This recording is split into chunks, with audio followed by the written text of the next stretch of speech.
I gotta play. It's a guy that we both like. There's one that sold for 61 on April 27th. Damn. Free shipping. Hell yeah, man. It's not the obvious guys that win you your league. Oh, I'm on the clock. Oh, no, I got auto picked. Oh, there's one. Oh, you missed your pick. People start going way off the board here. That's a steal, baby. I was clicking the button. This is all messed up now. How do we get so many auto picks? 2, 1. Nailed it.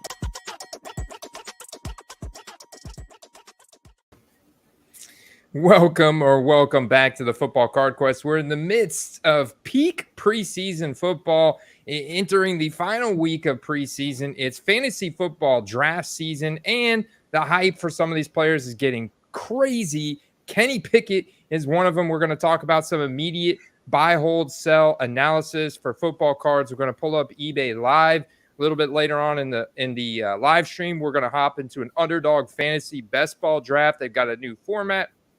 We're going to talk about some of their pick'ems.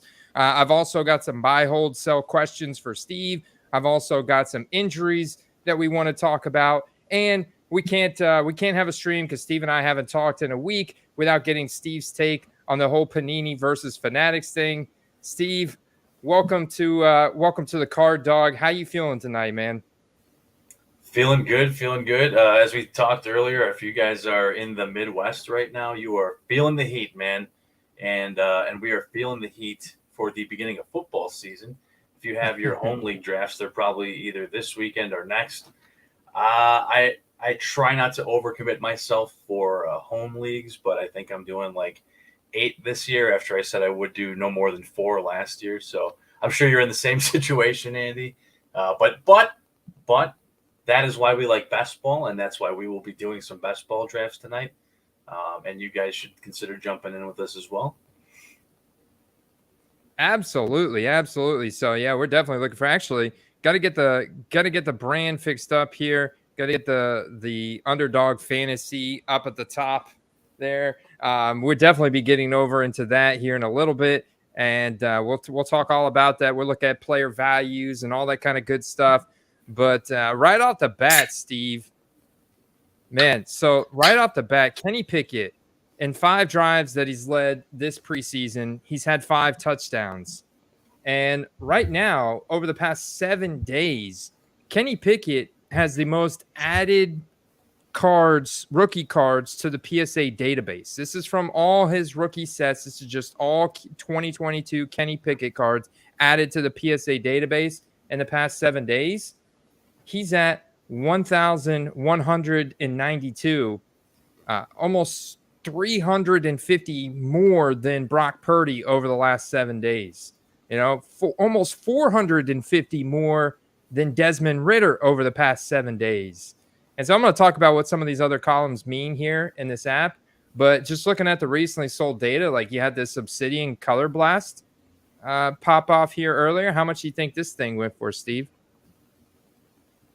Say 625 American.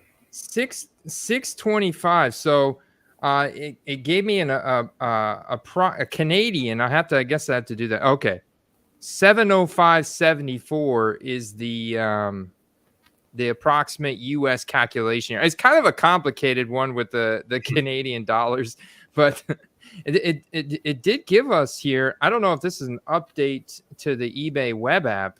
But this looks kind of new, Steve. Usually I have to go over to 130 point to see the best offer accepted price. Did it give us the price right off the bat, it looked like? Well, so let's try another one. So here was a Kaboom that sold today. Horizontal Kenny Pickett. I love the Kaboom. Between the Color Blast and the Kaboom, Steve, which one would you rather have? Same price. I honestly like the Color Blast, to be honest. I get it, but I'm going to go with Kaboom here. It's something about the Kaboom that's always sucked me in, man. This is one of my Grail cards that I'm chasing. Oh, so this one doesn't show me for whatever reason. So I guess I wonder if that is strange. The exchange of the dollar rate caused it to show, perhaps.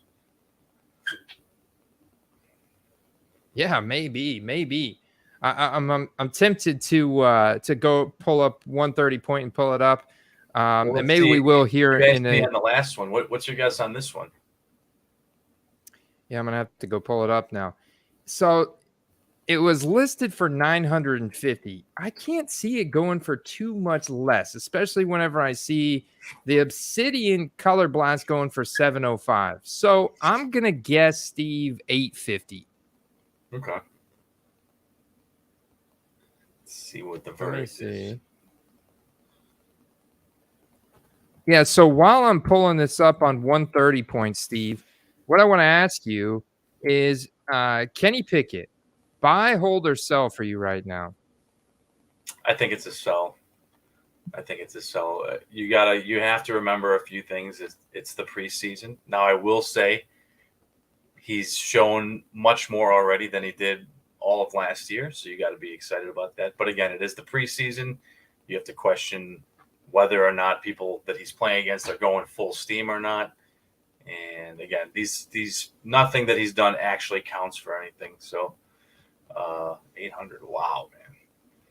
I think the other half of my advice is when you see a player like Kenny Pickett, who really had not a lot of hype with his play last year. Again, even if he's improved, when you start getting into the price territories of some of the elite QBs, that's your moment to sell and pivot over and reinvest it potentially into some of the guys like Burrow, Herbert.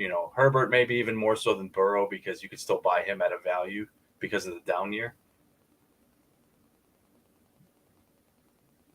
Yeah, or even Jalen Hurts, right? Whenever I still look between Burrow, Herbert, and Jalen Hurts, Hurts is still the cheaper guy out of those three. And now you throw Jordan Love and Tua into the mix. And I want to talk about a couple super polarizing week one matchups before we leave this stream tonight. I want to talk about that because we're final week of preseason and we're only, now just 2 weeks out from the Lions at the Chiefs opening night game. And I feel like we really need to start turning our attention towards that. Like if you're trying to, unless you're like buying to flip on ComC, if you're buying cards to flip this weekend of a preseason hero kind of thing, that's going to be really tough to do with the time frame, unless you're doing it on like COMC, but there's not a lot of those rookie and obscure players on there. So I feel like we really got to turn our attention to the week one now.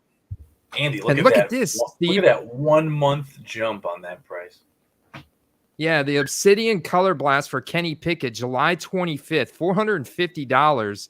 And now August 24th, $825 CAD. So that's Canadian dollars. So when we go back, and maybe that must be what it is, Steve, while they're giving us a calculation here.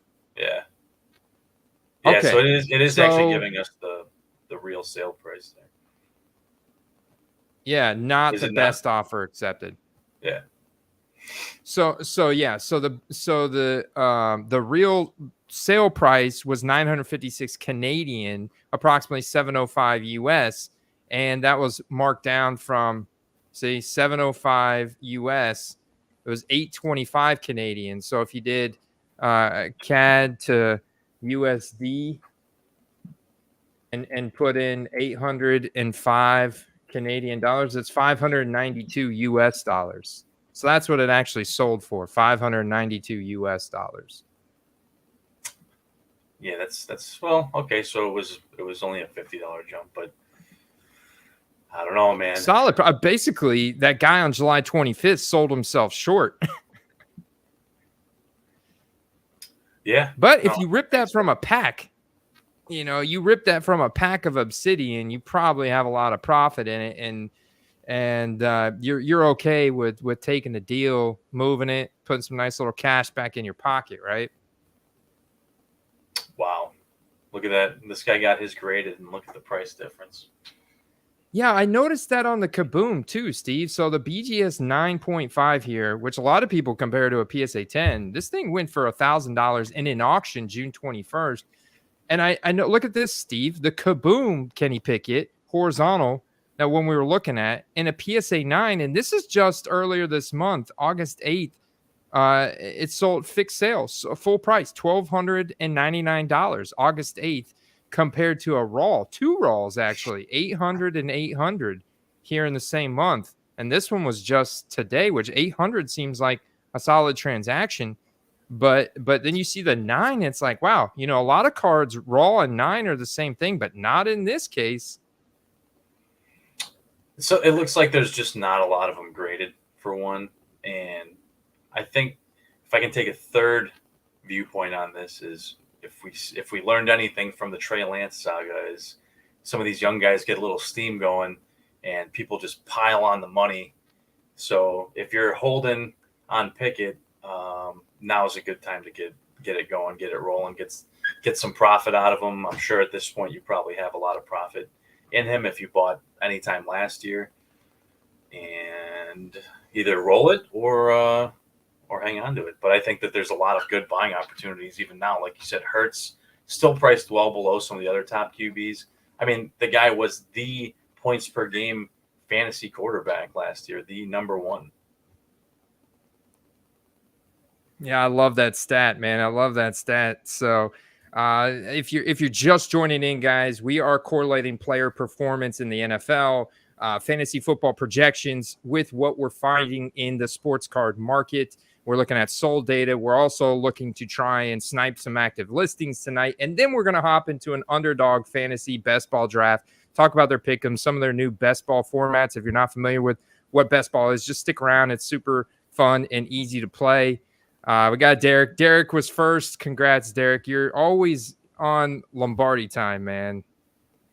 James said Richardson is looking pretty good tonight. So I did get to watch both of the starters. So Atlanta Falcons did not start any of their starters. And then the Colts and the Eagles rested their starters. The Colts did have Anthony Richardson out there he might still be out there now. I mean, he was out there for a while. He overthrew. Well, Alec Pierce almost looked like he fell down. He got tangled up with a defender. They went for a deep bomb to Alec Pierce on the very first play. It was a deep crosser, didn't connect. And then the next play was a pass over the middle to, I think, Michael Pittman, which went over his head. Wasn't sure if that was a miscommunication. It was hard to tell, from when you watch it on TV, if he airmailed him or if it was a miscommunication in the route or something. But it was 3rd and 15 because the next play they had a false start. So it's 3rd and 15. Anthony Richardson easily runs for the first down, but it was a holding. So that comes back. Now it's 3rd and 22. So it was kind of like a fizzled out drive. And then they did get a touchdown. They had a big play. He made a big the next series. Anthony Richardson had a big pass to Jeff Ogletree, their tight end. And this guy bulldozed another guy. It was like a 35. I feel like it was like a 35, 40-yard pass play. And then from there, they were basically able to run it in.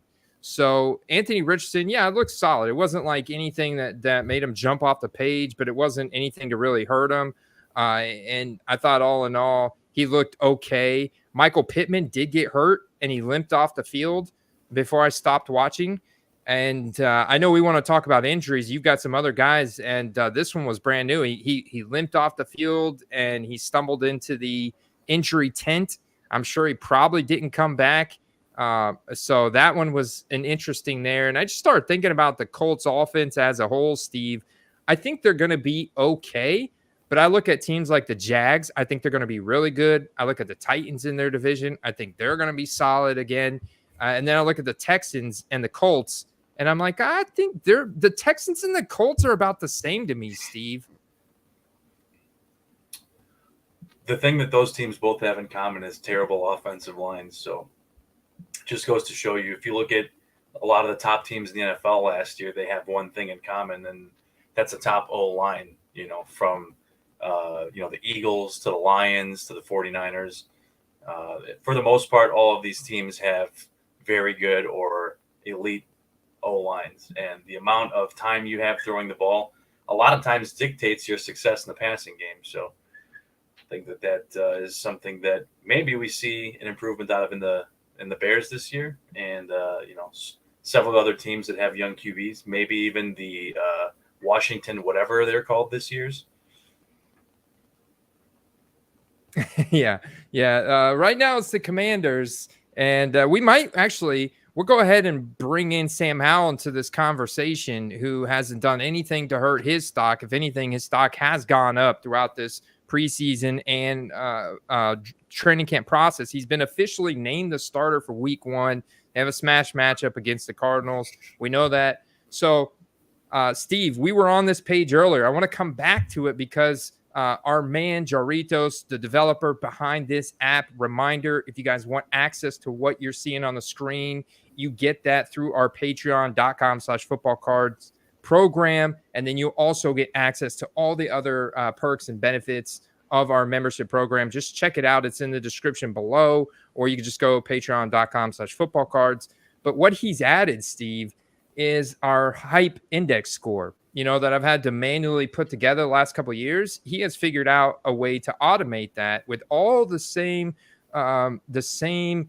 pieces of data that I like to put into it, like the team popularity, the team power ranking, the Hall of Fame marker of the player, the FOMO score of like how young they are with how much draft capital was invested in them, and then their athleticism score, and then how well they produced on the field compared to what they were expected to do. So did they exceed expectations, or did they fall short of what we thought they were going to do? So all that stuff is baked into here. And so now I can actually come into this tab and just sort by year. So I've typed in 2022. So I can see the number of cards that are being added to the graded database on a weekly basis. I can see the week over week buy it now, the week over week auction in reference to their graded cards. But now I can also see a price right here. And this is the cheapest available rookie ticket auto in a buy it now format on eBay. So you love to see this information right in front of you in the same place in these columns. And then you have the hype score. So you got all that stuff baked in, and you can sort by any of these things. And this last formula right here, I believe the way Jarritos explained it to me was hype divided by price. And so I haven't fully understood the hype to price column, but I do understand straight hype, and I do understand the resale value of their cards and what this means whenever we're looking at the difference in the hype of these guys. So yeah, it's the contenders. So some things start to jump out at you, right? Yeah, it's the contenders price compared to the hype score. So if you look at Drake London, for example, it's 1-to-1, which is ideal. Yep. Yeah, when you look at this, who are the guys that jump out to you? We got Sam Howell here at a $275 rookie ticket auto at roughly he's definitely behind Kenny Pickett. And I think it's got to be a little bit of a Steelers bonus there. And then you have Brock Purdy. Obviously, you got a 49ers bonus. You got what he did towards the end of the last season bonus. But look how much more expensive. And I know he's got more cards because he was a super late. He was Mr. Relevant. And so he's got fewer cards, but still, because Panini now releases their major sets post season, and we're going to talk about this. We got to talk about the elephant in the room with Fanatics here before we get into a draft. But, all of this stuff is already time capsule. The 2022 rookie cards are out and all the years prior to that. So that it's not going to change anything that's already happened. And Brock Purdy's rookie ticket, and look at the amount of cards that have been added to the PSA database, 848. That's not too far behind Pickett. Purdy's a tough one. Purdy, his values are so, I gotta say it, overinflated right now that he would have to do a lot, in my opinion, to continue to go up in value. Now, yes, there are fewer cards, but again, he would have to do a lot to maintain that price. Niners to the playoffs, Niners to the Super Bowl, whatever, plus him staying healthy, coming off of that type of injury, that is a high concern. So it is his throwing arm, so you do have to be conscious of that. But yeah, you could see a lot of guys that have, in my opinion, lots of room to grow. London, the numbers are all there. I think the closer the hype to price is to 1, I feel like that's going to be a good indicator. And you look at that low number for Purdy, It's tiny. I just don't think that hype compared to the price is going to be favorable for him. So between Desmond Ridder or Sam Howell, Desmond Ridder has actually got a little bit cheaper rookie ticket auto available on eBay right now, $220. Also, third round draft pick compared to Sam Howell, a fifth round draft pick. Sam Howell going for $275, cheapest available rookie ticket auto. Sam Howell, 3 points higher on the hype index. Who do you think is the better investment right now between Ridder and Howell? I'm not super keen on either, guys. I like Howell a bit better, but I think Ridder has the better opportunity to maybe win the division. So I think that he's got a leg up in that aspect. Plus, the team was so bad last year that he wouldn't really have to do that much to impress. But Howell I like because he's coming out of now a Eric Bieniemy system that is like hardcore and fast paced and kind of fits his play style. So I think that he actually will impress more, but I think Ridder has a better chance as far as winning a division, going to the playoffs go. Yeah, I'll agree with that. I agree with that because that NFC East is so tough. It's like, wow, man, you got the Giants, the Cowboys, and the Eagles, all playoff teams now. And the Commanders look good, but it's like, wow, man, this is going to be tough for them. They do have a great opening game there against the Cardinals. Now, I don't know if you've been following the Steelers backfield real quick before we move on to the two polarizing matchups and get into these injuries and get into this card that I sold for a sick profit just yesterday. Kind of bittersweet moment too. Between Jaylen Warren and Najee Harris, they both had some nice runs. They both had touchdown runs tonight, Steve. Nice. And Najee Harris looks mean. He's got a mean stiff arm. He's a thick dude. I personally, I'll give you my take after I ask you, but Najee Harris has national treasures that sell for, we're looking at a booklet here out of 99. It's got the rookie auto. It was best accepted from 300. You have an out of 22 rookie auto, National Treasures PSA 9 that went for 305 just a week ago. And then you've got the Jaylen Warren. Here's a field pass with a gold Sharpie for $99.99 OBO. You've got the Jaylen Warren National Treasures rookie auto out of 35 that sold just 5 days ago in auction for 52. 1 out of 9 for 39. The guy ripped off some more crazy runs tonight after a 62-yard touchdown last week and showing incredible efficiency in the limited opportunities he had last year. Jaylen Warren started tonight with Najee. Like Najee broke a decent run to get him in the red zone, and then it was like, here's Jaylen Warren, it was like an 8 or 11-yard touchdown run where he did break like 1 or 2 tackles. So it to me, it looks like, Steve, there's going to be more of a 1A, 1B running back duo combination. And I want to get your take on Najee Harris, buy, hold, or sell, and then Jaylen Warren, buy, hold, or sell.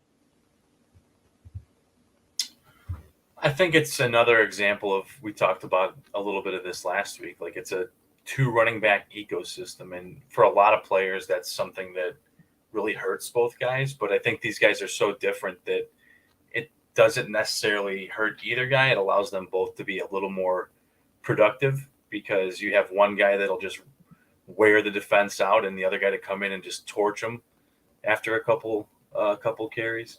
And obviously Najee is going to be the goal line guy. So they're both going to eat. And potentially that allows them to be more productive on a per carry basis by having someone to spell them instead of just running each guy into the ground. I thought Najee was going to be the goal line guy too. And I still agree. I agree with you. He's like the Zeke to Ramondre Stevenson. He's the Damian Harris to the James Cook. I do see that type of duo forming here with Najee and Jaylen Warren.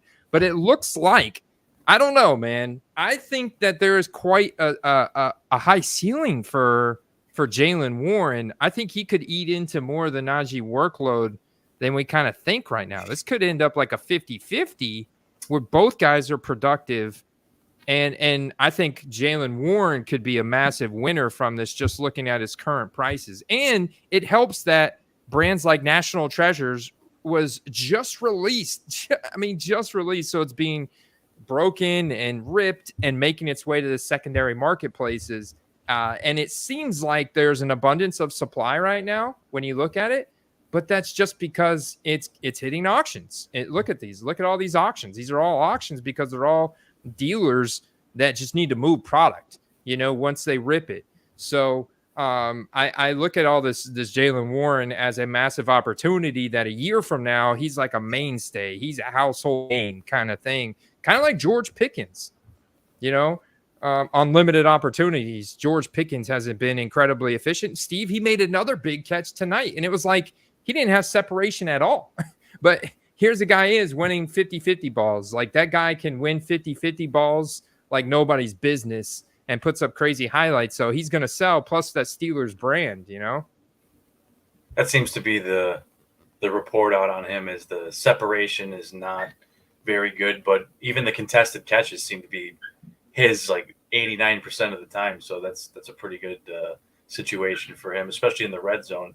I think the Jaylen Warren thing, I think you're seeing a lot of good things, and I think that his long-term value will maybe be even better than it is now. He's a guy I like in best ball for those long-run type situations that he can put out. But I think that he and Najee is similar to Zeke in 2019, 2020, where, it might be a few years till he gets the rock for himself. And you can see that with the Cowboys as well. Yeah, especially whenever him and Tony Pollard had that kind of role. And look what Tony Pollard did last year, Steve. So I'm not saying different guys, but I think Tony Pollard is obviously way more explosive than Jaylen Warren. So it's tough to say how many breakaway runs can Jaylen Warren have, but he trotted in a 62-yard. And the other thing, Steve, we're talking about preseason performances and Kenny Pickett dicing up these opposing defenses. I'm reminded that these a lot of times aren't the starting defenses. Right. This is not the starting Atlanta Falcons defense. So if he were throwing the ball, if AJ Terrell were covering George Pickens instead of whoever it was, and the Falcons starting D line was out there, what kind of output would we be looking at? And I think that's what we've ultimately got to answer. Like, yeah, this confidence is great, but I like taking profits, and especially when you compare. So, Steve, speaking of profits, talked about Atlanta resting starters tonight. I sold my Bijan Robinson rookie premier hollow that I picked up for $50 in auction back in end of July, like July 22nd. Yeah. Sold it today I was like, yeah, I guess it was this morning for $135. Woo-wee. It's bittersweet, buddy. One of the hardest things to do is to move on from a card that you like yourself. It's easy to get married to a card, but there's always going to be another card to buy,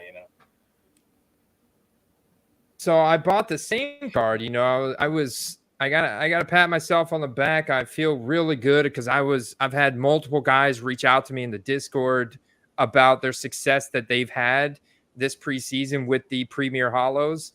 So I was really happy that I was right about those, and I got to them very early, and so I was able to get a lot of other guys there. But I also had a Zay Flowers and a Jordan Addison, Steve. I bought the Zay Flowers for $27. Guess how much I sold that one for? That one sold after the Monday night game. 60. 100. What? I sold it for 100, bro.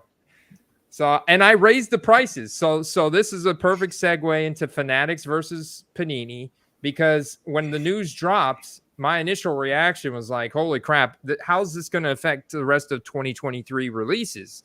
And I'm interested to get your take in this. So I went on to eBay and raised my prices on my 2023 rookie cards, and lo and behold, I still sell them. I had this one listed at 150. the guy offered me 125. I'm like, I guess I would do 135. I got it for 50. So, sold it for 135. And then the Zay Flowers I sold for 100. And that was on Tuesday. And I was shocked, man, that I got that much for it after raising it up. Well, and your first take on this whole thing when we talked the other night was the correct one. And we talked about this just in passing about a year ago when the whole Fanatics thing started. And that was that I said, I bet they find a way to bully them out of the market and sell early. Think about how much money there is to be made annually on all these sets coming out. And what we had happen earlier this week was just that. And then just a day or two later, they basically ruled that Panini had to cease and desist, if you will, with selling and producing trading cards with NFL licenses on them, player licenses. And now it's kind of like in this holding pattern where they're in arbitration and da-da-da-da. But, I mean, there's a legitimate chance that there might not be any more NFL releases by Panini this year. I can't say that for a fact, but there's at least a chance because that's what the ruling is at the moment anyway. Yeah. That being said, you say there's a chance. I guess maybe it's a half glass full type of mindset. I don't know, but I just, my gut feeling is that this is not going to impede their releases. This is not going to impede the rest of their schedule for the rest of the year. It just impacts those few guys that want to have exclusive deals with Fanatics. I get it though. There's a lawsuit and then a counter lawsuit and then another lawsuit. It's like now, I lost track of how many lawsuits they got going here, but it's like serious war, man. I mean, if the arbitrator enforces the ruling, the previous ruling, then I mean, it's legitimate that they could, and that's why you're seeing people pay these prices because this could end up being the only rated rookie. Just that's just the reality of it. Now, is that the most likely scenario? I don't know. Maybe not, but there is at least a chance that Donruss doesn't come out in October. There's at least a chance that Optic doesn't come out in the end of the year. So as of right now, you're going to see people that are going to probably already had an interest in that card anyway and are hedging their bets that maybe there's no other rookies printed throughout the rest of the year. So Donruss Elite, which is, hey, you love pen pals. You love them, man, don't you? I do. And Turn of the Century autos, and they're touted as one of the first releases with a large checklist and variety of pro uniform cards is scheduled to be released in just 1 week's time next Thursday, or maybe it's 9/1, so that would be next Friday. Yeah, I think it's next Friday. And that's when they typically do their releases. The first off the line boxes went to Dutch auction today on Panini America's website. And I believe they were getting close at I think it was 280, but they ultimately closed at 325, I think was the cheapest that you could get them at. And of course you're rolling the dice in those Dutch auctions, So I was surprised though, because it's, from what you said, I know there's a ton of different news and I see so much different stuff about it. And then I read some articles in our Discord. One of them Biz posted up that was from an antitrust lawyer who did research into the monopoly that Fanatics is trying to build. And they went to a chronological series of events. And then I talked to Paul from Sports Car Strategy, and I'm looking at what all these guys are putting out. And you're right. I mean, there is a ton of unknown. The potential is that it could affect things that aren't printed yet. Clearly, Panini is not going to stop, like cease and desist or not. They're not going to stop because they still have a license with the NFL and they still have a business to run. Because if they really did like cease and desist them, they could sue for destruction of their business, like their daily operations, because they could say like, you just cost us millions of dollars in printed product that we've already got ready to go. So that's why I think ultimately, I think each side is talking a big game, but Panini's going to continue their daily operations. you know, who knows? But I would say for at least the rest of this year, and then you know, I don't know. It's wild, man. But I get it. But the boxes on Elite, I thought would go a lot higher, but they didn't. So it's interesting. Well, the ones that you said were what 325, was that first of the line or just the regular hobby boxes? That was first off the line. There's a couple extra cards that you could potentially pull, exclusive parallel. Yeah, it was first off the line that in the Dutch auction. I should have been in it. Like, I was supposed to snipe one. We're doing a break of Elite in 2 weeks' time when we get it. And I was supposed to snipe a first off the line box. I thought the Dutch auction was next week. I'd set the notifications for Panini. I must have blanked out, brain farted, missed the memo, and I didn't even get into Dutch auction today because it was just, man, I was busy and I missed it. And so I'm gonna have to get a hobby box. Hopefully, I can still get one for normal price because. I mean, like you said, time capsule. This could be big. I know there's not going to be any Bryce Young, CJ Stroud, or Will Levis, but I still, you know, Anthony Richardson's my favorite anyways. And then the skill position class is pretty deep, and the defensive class is pretty deep. So I'm excited about a lot of people in that. I don't know if you saw the break we did last week, Steve. We pulled Dorian Thompson-Robinson Legacy Futures RPA out of 100. I did. I know those are the hot card right now, man. I know those are the hot card. Yeah. So, okay, one more thing before we hop into underdogfantasy.com. I want to talk about two polarizing matchups week 1 that if we get right, there's money to be made. And sports card, sports betting, fantasy football, there is money to be made. In these two matchups, Steve, Chargers versus Dolphins, Cowboys versus Giants. And the Cowboys versus Giants are Sunday Night Football. So let's start with the Chargers versus the Dolphins. And this game in Miami, Sunday at 1 p.m. Buy, sell, or hold Justin Herbert?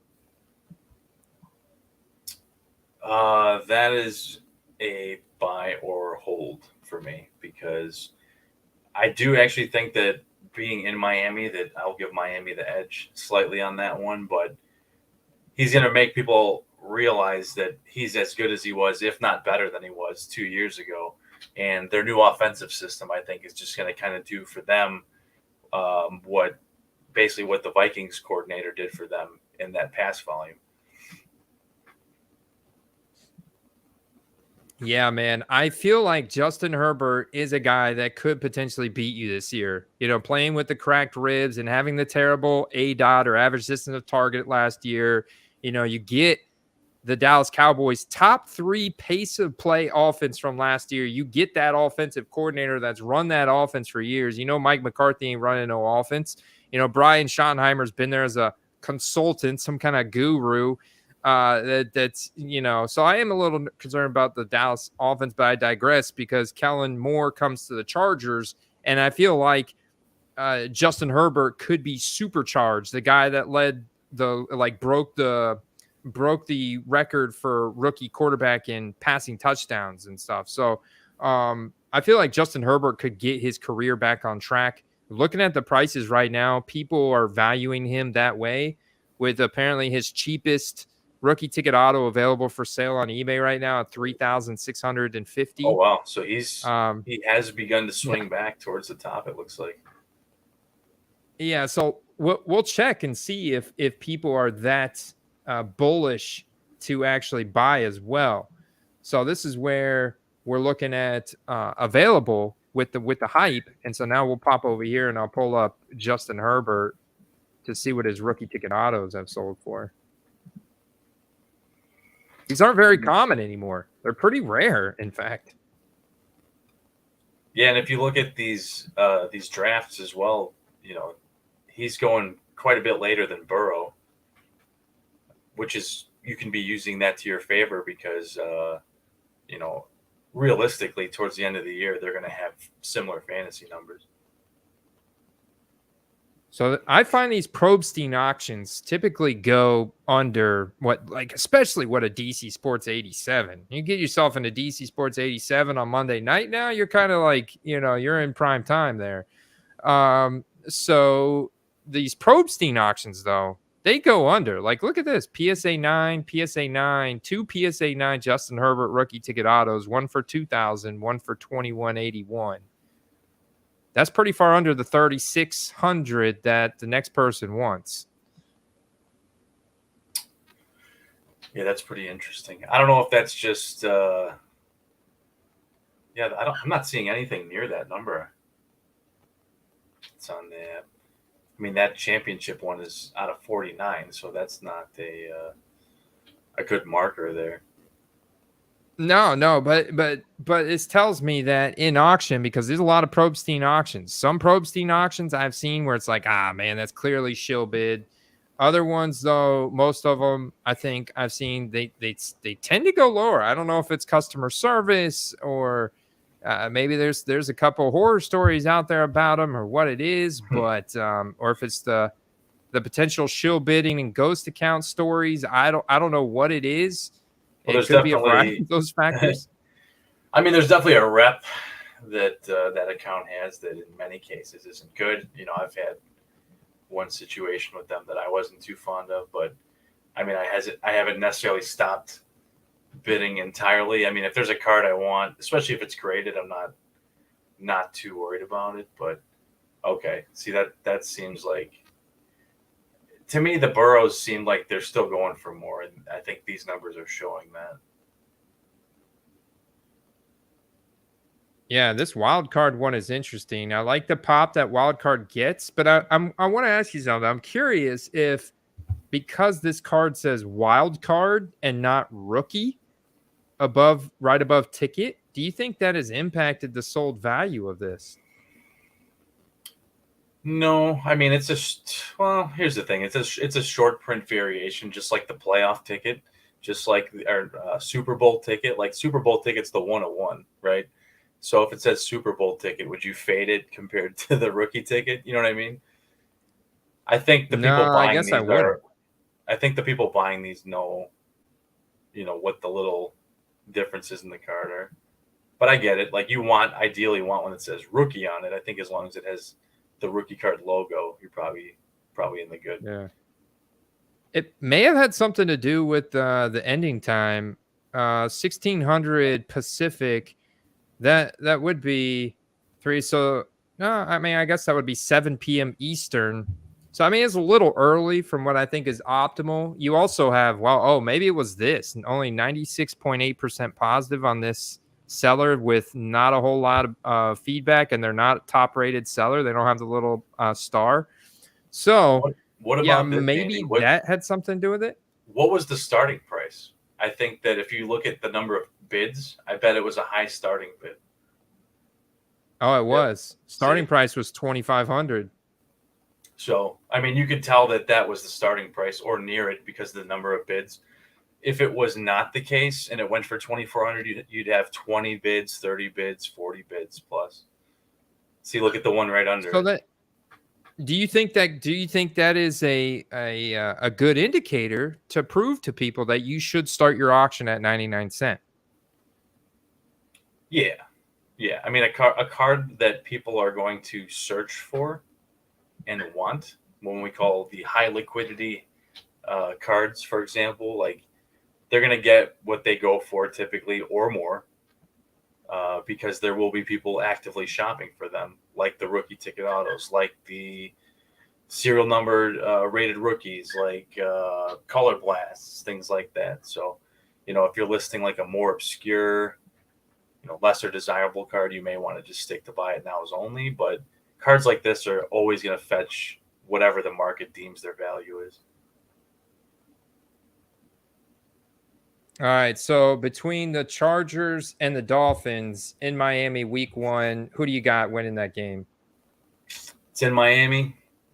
I know that sideline plays a big role in Miami, so I'm going to go with the Dolphins week 1. Dolphins win week 1. Tua, in the same 2020 draft class conversation, has a $480 rookie ticket auto available for sale right now. That's $600 lower or $700 lower than Jalen Hurts, and I guess like close to 2K or 2.5K lower than Burrow and Herbert. I mean, that should spell upside for Tua, right? Tua is the kind of guy that, when healthy, could be a league MVP. And the Dolphins are the kind of team that could be a Super Bowl team.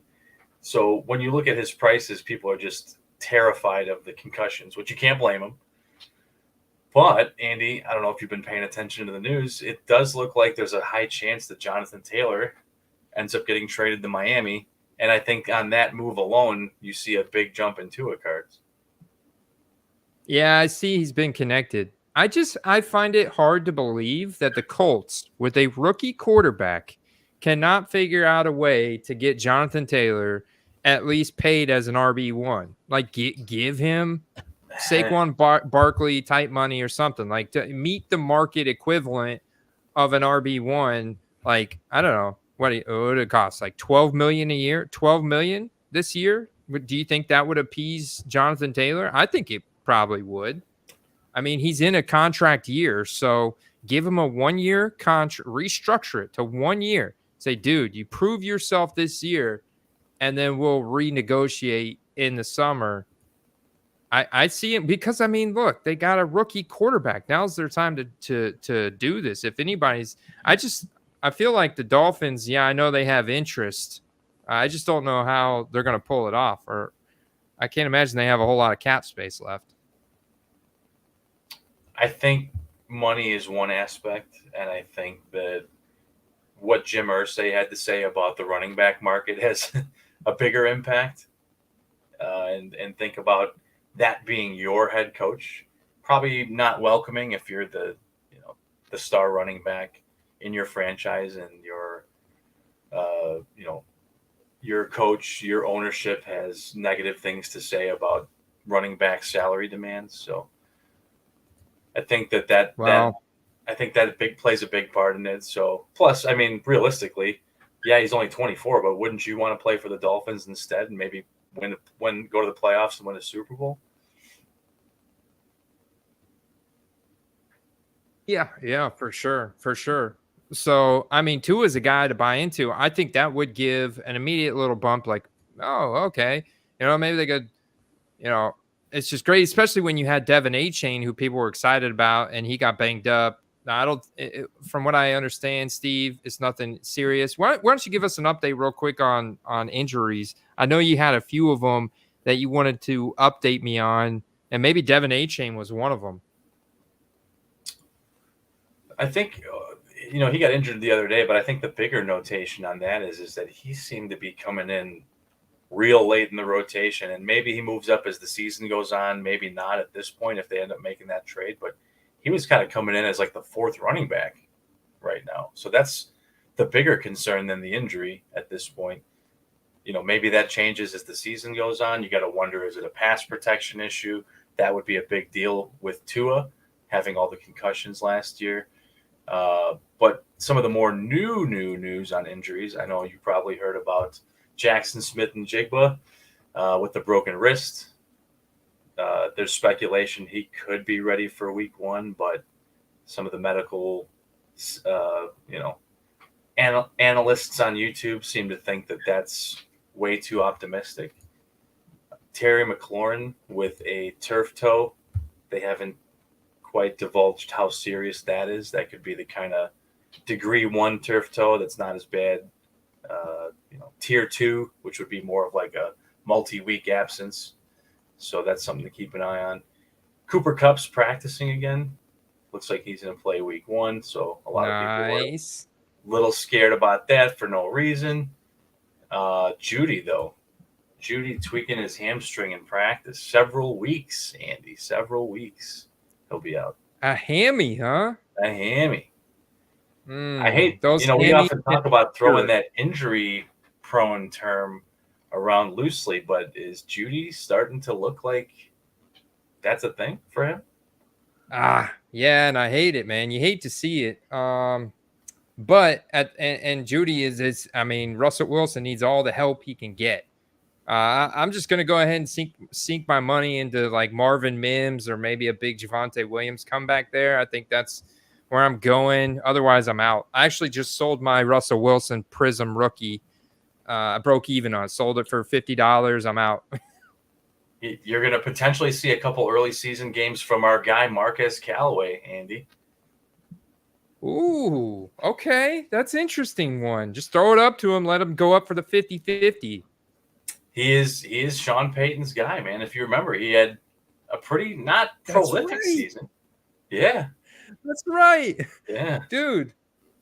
Great way to draw the connection there, man. Okay. Yeah. Well, might have to go buy me like, a $5. Effectively now the starter in 3 wide receiver sets. So, and you know it was great. Like he had the one card. He had rookie ticket autos. That was it. That were in Saints uniforms. I don't know if he's got a couple more out now, maybe, but there can't be more than a handful.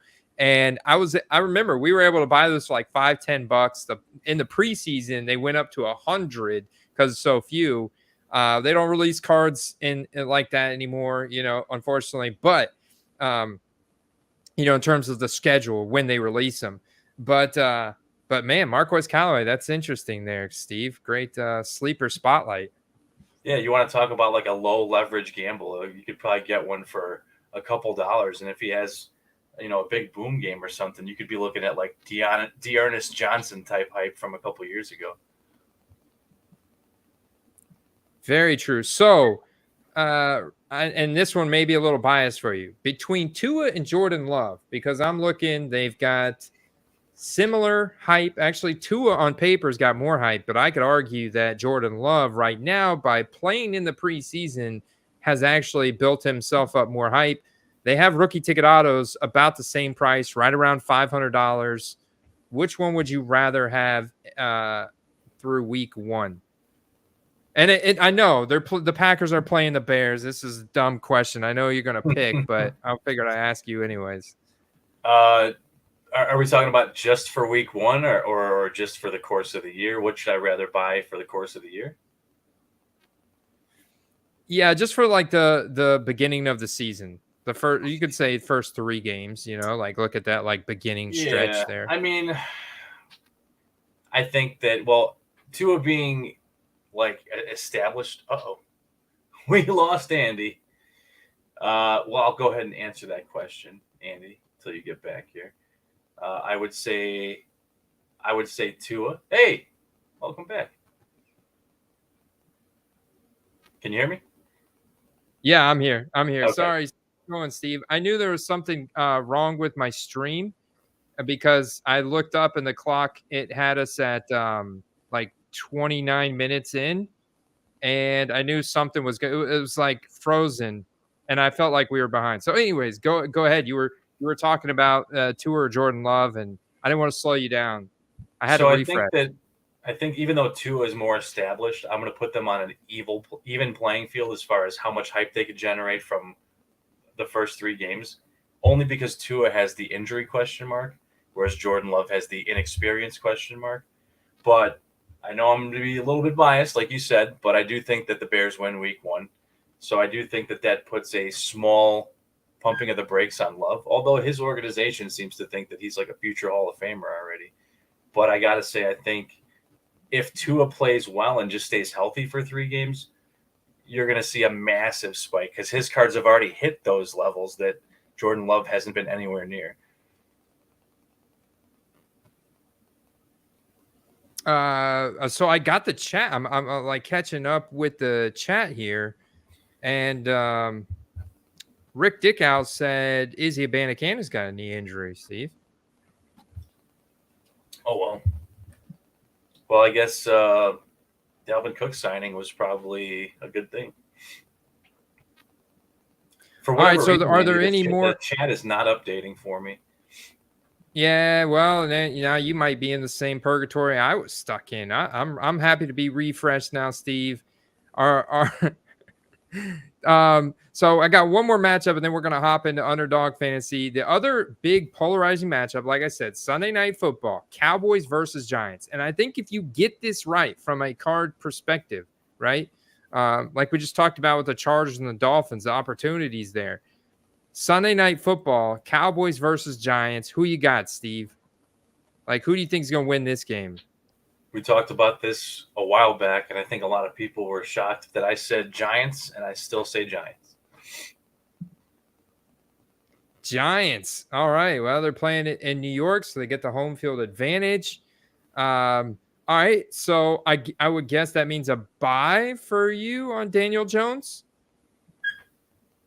Yeah, I mean, if you look at, from, a year ago or so, maybe even longer, when we were saying now's the time to start looking at Daniel Jones cards, the prices have gotten pretty hefty. They're not quite up there with the big heavy hitters in the QB market, but they're really expensive again. And, it wouldn't take a whole lot to get them to that next tier, except for the Giants to win. And obviously to beat the Cowboys would be a big step in the right direction. But we call it the Day Bowl effect, Andy, the Day Bowl effect. And, I'm not saying he is, the next elite quarterback, but I'm not saying he's not either. With the right coaching, this could have been the missing link for him. It could have been, man. He has looked really sharp in preseason. He has looked great throughout camp. They add Darren Waller, You draft Jalen Hyatt.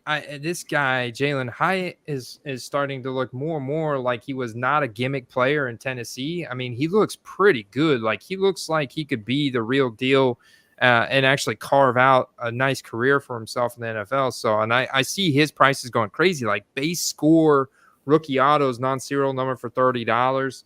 The Daniel Jones price have been up, but not to the point where I think they've gone crazy. Like, I feel like I'm with you. There's a lot more upward potential there when you compare him to Kyler Murray. Yeah, I think last year was just a sample. He had his career best season statistically, and I think that's just a entry point for what you might see this year. Second year in the same system, improved skill position players around him. I mean, what's not to like?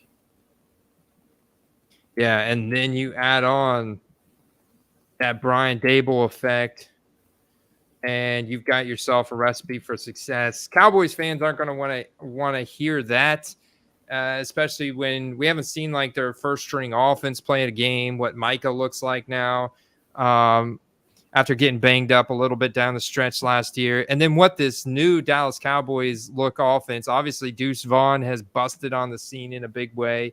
But I'm still concerned about just the overall offensive creativity and like the scheme with Brian Schottenheimer there as the offensive coordinator. I don't trust Mike McCarthy at all. So there's definitely concern for me there. Whereas I feel like the Giants have a head full of steam. They've got this confidence. They're feeling good.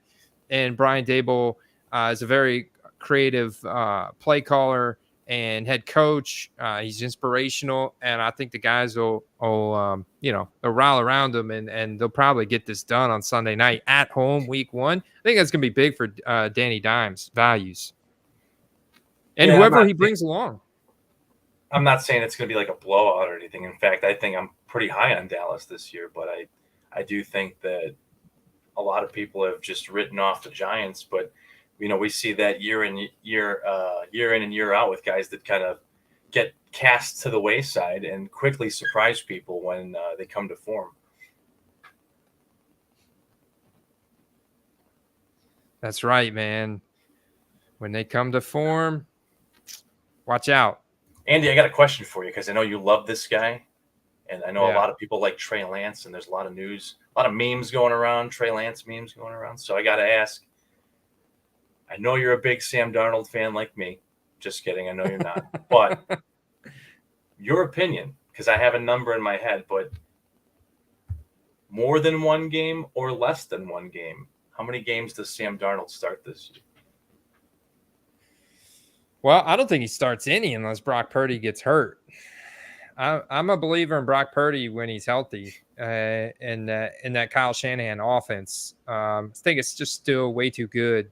And the defense, I think ultimately the defense is still way too good. It's kind of like Ritter, the situation we expect for Ritter on paper. Except you could argue that Brock Purdy's got an even better situation there. It's like, how do you fail? So if you do fail, or if you even look bad at all, like Trey Lance, I get it. The sample size is so small. I get it. He hasn't done anything horrible, but he's had some pretty bad moments in the limited NFL time that he's had. It's kind of similar to the Justin Fields moments that he had, holding on to the ball too long, taking too long to make decisions, taking sacks, or just being way behind the line of scrimmage and bad things happen. Thinking you can always evade people with your legs, and then you either get hurt or turn over the ball and stuff like that. So, I'm a Brock Purdy believer in San Francisco. I think the difference, though, is that the Niners are a winning team. They're a winning ready team. Fields going to the Bears was like they were trash. He kind of had everything about the win was all on him, and that's not the case anymore. The defense is better. The line is better. They have new young legs. They have DJ Moore. They just signed Cole Kmet on for a long-term deal. So, the Niners are an established team that could go to a Super Bowl with the right quarterback. And if he couldn't get it done there, you have to really question, what's a good fit for him? What scheme, what organization is going to find a way to use him and make him a good quarterback? But with the Darnold thing, that's true. I'm going to say 2. And if there's an injury, I'll say more than 2. Okay. All right. 2. It's a fair enough number. So, Steve, underdogfantasy.com. How many drafts have you done so far this offseason? Let me get you an exact number. It's more than I thought it was when I looked last time. More than 50? 119. 119, man. So we're about to make it 120. And they've still got their Best Ball Mania open, which is a $25 tournament. And it is $3 million to first place. This is a best ball. These are all best ball drafts. So basically, all the focus on the draft. You're drafting a big team. They're going to optimize the roster on a weekly basis, give you the most points you can possibly get for each position. There's no start sit, no waiver wire, no trades. It's awesome. That's how Steve can get away with doing 119 and still have any resemblance of a life, or be able to ship out cards, or even be able to snipe cards. There's no way he's managing 119 rosters, but I bet you what. Watch Steve, who won our fantasy football championship in one of our Quest leagues last year, took away the first place prize. Part of that reason, twice, 2? Both of the Quest leagues last year, yeah. Dear God, we're gonna have to talk about that after the stream. Hey, that's how we became acquainted, Andy. That's how we became acquainted. I had reached out to you and talked about my fantasy football prowess, and I was intrigued by the correlation with trading cards, and that's how we became buddies. Yeah, man. No, you're good at it. You're good, and I think a lot of your strength is drafting. And I think 119 drafts throughout the offseason against other people with real skin in the game, real money trying to win these tournaments, makes you that much sharper in building a roster against your friends and family when it comes to those seasonal leagues. And you're just locked and loaded, baby. Like, I've done only like 50 of these, but I've done a couple family and friends drafts in the past couple weeks. And I look at the roster I came away with, and I'm just like, man, that is money. I'm pumped. I want to build on that just a bit, because we talk about it, and if you watch any other channels that do a lot of best ball drafting, they say this will make you ready for your home league and yada yada yada. And a lot of people think that that's just hot air, but log on and do just a regular Yahoo draft, a public draft, and just get a taste of what that's like compared to drafting against these high rollers that do these best ball drafts. And you will see that after enough of these, you are just dialed in. Truly, I did a couple of drafts on Yahoo, and I was like you said, I walked away with like a team that's going to give people nightmares weekly. You know what I mean? It's just going to be so fun. And, over the next 2 weeks, like I said, I got 8 home leagues that we're drafting in, a few of them in person, which I'm excited about, because that's like nothing better than trash talking face to face. But yeah, it is true. Do these. You can win some money and obviously be a lot more prepared for your home league drafts. Yeah. And that's the thing. And they've got a variety of different tournaments. And with promo code QUEST, you get a 100% instant deposit bonus. And then we're going to get into pick'ems as we get into the regular season. They got pick'ems out right now for preseason, season-long projections, all sports. You string 2 of these picks together, you can 3x your money. String 3, 6x, 4, 10x, 5, 20x your money if you get those picks right. Just pick an over-under on stats. It's available in most states because it's a fantasy football website. So I get access to it here in Florida, even though I have no access to any other sports books or online casinos. So it's fantastic, man. The new format, Steve, the Eliminator here, the little Eliminator, $6 tournament, $500K in prizes. I looked at the rules on this. You're basically in like you're in a 12-man league against 77,000 other 12 people leagues. And then they take the top 10. And then the second week, they take the top 8 out of all those 10 people leagues. And then they take the top 6. And then they take the top 5 and 4 and all the way down to where by the end of the season, you're in it's like 100, week 17 is like 186 different people you're fighting against for the first place prize of $100,000. Interesting. Before we officially click the entry button, I do want to say, regarding the pick'ems, Andy, you only have maybe 2 more weeks till the season starts. Get involved with some of these lines that may move as the season gets closer. You can still do the preseason, season-long props, not just week 1, but you can bet on players to rush for over or under 800 yards or over or under 500 yards receiving on the year, or 6 touchdowns or more, or 6 touchdowns or less for the year. I think those are great, especially if there's a guy that you are high on who is now ascending, or you think their offense has improved, or whatever the case is. If you look at week 1's predictions for the Bears, Fields and DJ Moore numbers are hella low, man. I think those are both ones you could do the over on and feel good about it. I love the over on Fields and DJ Moore. It's all upside. So Derek's saying BBM4. We got Late Stick in the house. Bob, sorry guys. The chat is not refresh. I don't know if it's a StreamYard issue or what, but I literally have had to pull up my YouTube Studio console on this side, like 2 screens at once over here, and then Underdog over here, to keep up with the chat here and to see where we're actually at in the stream. Andy, my chat still shows 8:14, so an hour ago. Yeah, and you're here, Steve. You're not living in the past. I think you're here, man. So what do we do? Do we do a BBM4? I'm fine. I'm down. BBM4's $25 entry, $3 million first place prize. Go big, go home. I love it because it's single quarterback. It's classic, and you obviously are going to have some really sharp money in this. So we get to see where fantasy experts, guys that are willing to put their money where their mouth is, are valuing players and what they expect them to produce on the field. Sure. Oh, wait, we got to give Bush Leaguers a minute. He's out there. He just popped in. He said, let me load up some more money. All right, we're going to let Bush Leaguers and anybody else out there that wants to, because the great thing is you can open a new account, put in promo code Quest, put in 25, and get instantly like refresh and get another $25 in your account. You can do that all the way up to $100. And it's not a slow drip. It's not like you got to play this many contests to get your bonus. No, it's instant.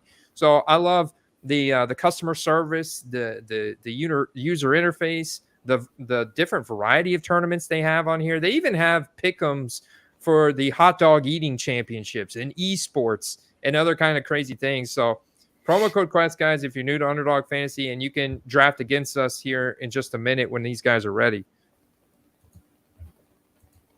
Hell yeah, man. I wish I could see the chat. I love interacting and answering questions and watching people bicker with one another. Well, refresh your screen. Okay. And it may cut me out. Yeah, it'll kick you out for just a second, but I'll pop you right back in. All right, let me see here.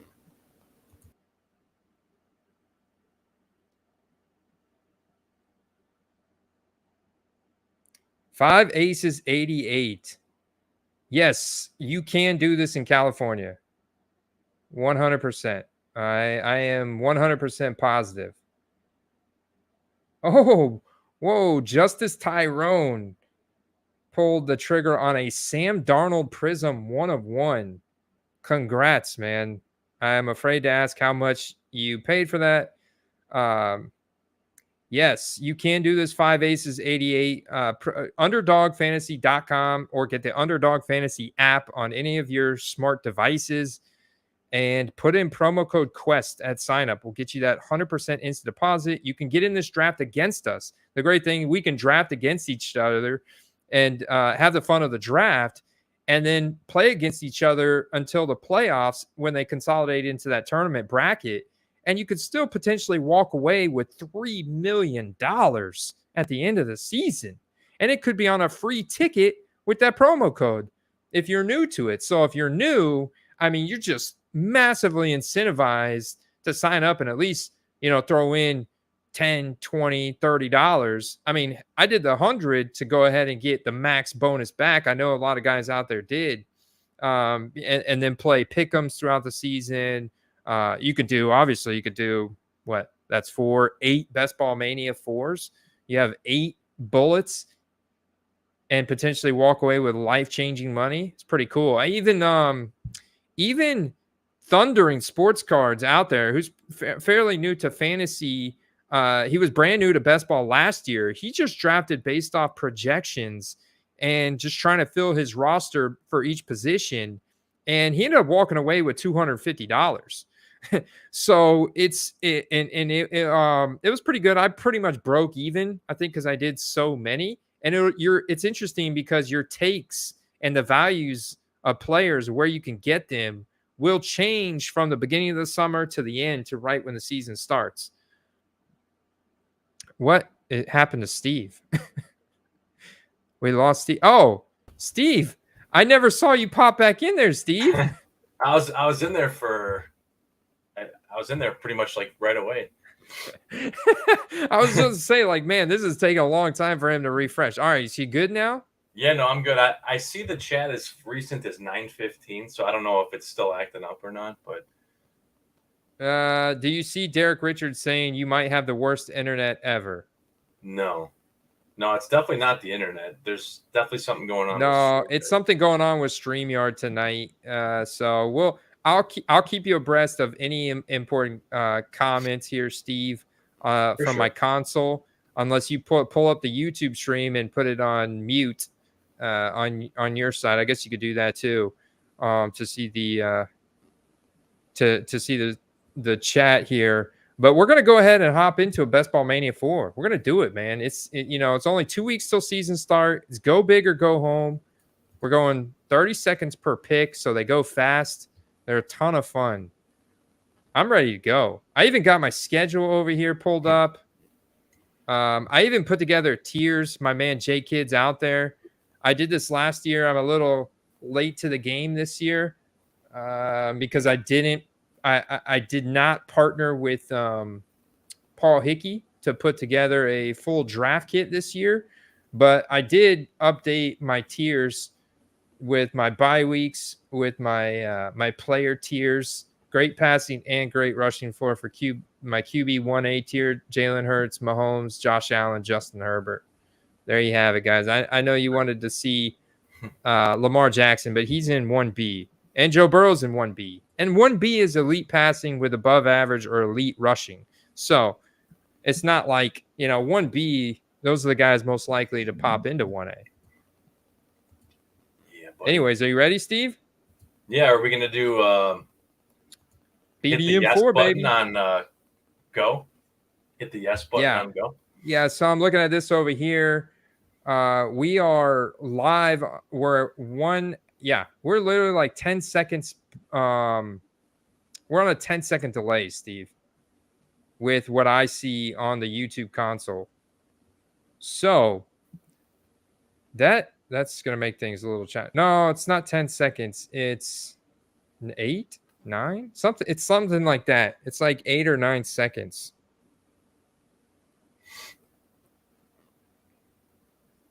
All right. So I'm going to do the count. I'm going to do the countdown. We're going to go ahead and hop into this Underdog Fantasy Draft. So after you Yeah, you say go, should I wait a few seconds to click? No, I think that You and I aren't on a delay, right? Just the stream. yeah. I don't know. This is going to be tough. So I'm just going to count down from 10. Okay. I'm just going to count down from 10. So you guys have that 7-8 second delay. This should work out. All right. Yeah. We start at a time. Should we do that, Steve? Like, yeah, right. We did that last week. Yeah, on your desktop, you'll use your clock. Let me pull it up. That's right. Duh. Thank you. Thank you, Rick. You're the man. Thank you, Rick. So God, don't go Rick's in when the Andy chat. says, yeah. Use your own desktop clock. They're all synced up. All of our computers are synced up. Yeah. And it's going to happen in 12 seconds. We're going to 10:22. Right? They're going to get this right at 10:22, guys. You ready? As soon as it moves over on your computer. Go. It happened. It did. Oh, that was quick. Man, only one spot open. I don't think the guys got in it. Do I need to go into get into another one? Nobody's in this with me. I'm in there with you. I think that there may not have been enough time to the 12-second heads up may not have been enough. You know what, Andy? That's all right. We'll do ours. We're gonna crush this.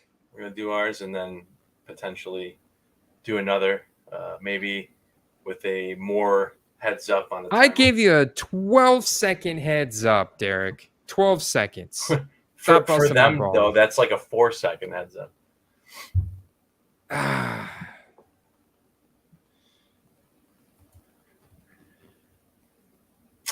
Well, you guys will just man. So you guys will have more quick. time to keep an eye on our draft and maybe I went keep too Andy quick. on his toes.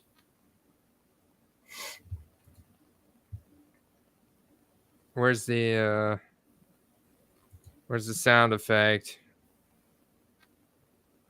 I just got, oh man, the console's like dropping thumbs downs right now like crazy on the stream. We just tanked, dude, in the YouTube algorithm. Andy will make it up to you.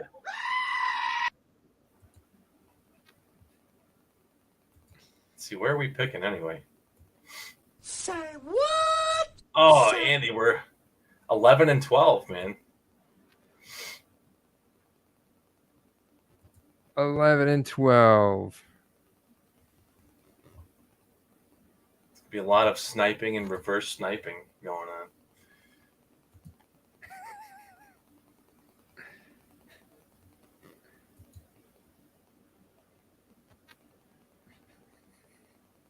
It's like some Inception type calculations you got to do to time this up with the stream. We should just do it from the Discord next time in real time. All right, so back into the draft here. I'm pulling up the draft board. It's time to get focused here. It's time to think of best player available. Not really too much worried about ADP value here this early, right, Steve? You're just really not trying to get cute. Yeah, it's hard to make a bad pick this early. You could go get a beer and come back and still be fine. Yeah, and because it's a single quarterback there are some league, guys that, you got an inkling for, or it's close to your heart, then definitely worth grabbing them up. All right. So sour cream went Austin Eckler, Nick Chubb. I'm on the clock at the 1.11. Two running backs went right before me, so I got a choice between the Sun God, CeeDee Lamb, and Devontae Adams. I lean towards the Sun God in this situation, just because he's just not even human. I know Devontae Adams is not, but Sun God, I think he's in a good situation this year.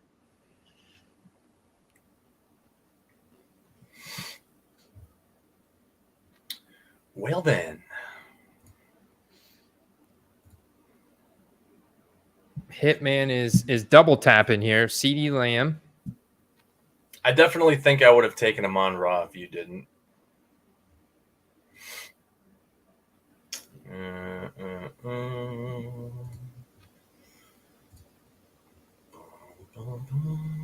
Taking that early anchor. Yeah, I am gonna go with, man, why is AJ Brown falling this much? What the heck? Getting AJ Brown at the 14? I was gonna get Devontae Adams, but I don't know how I pass up on AJ Brown at the 14.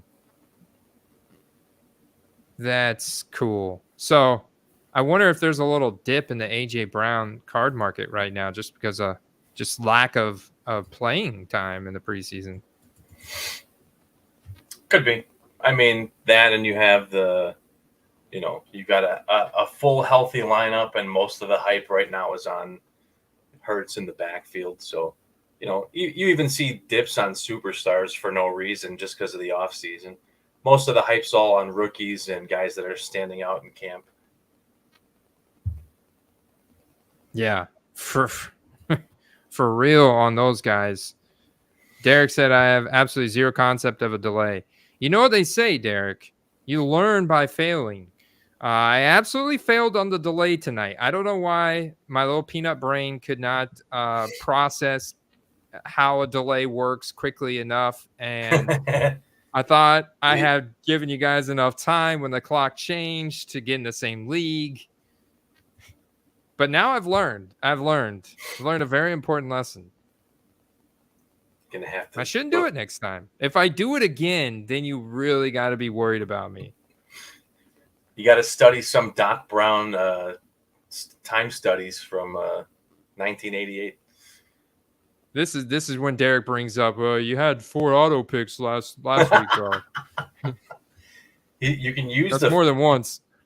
After you reinvent the DeLorean, Andy, you can go back in time and not make those auto picks.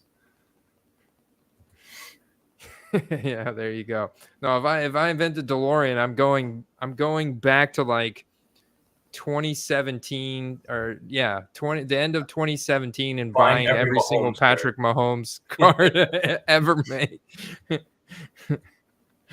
Or going back to when you could buy Jordan rookies for a couple $100.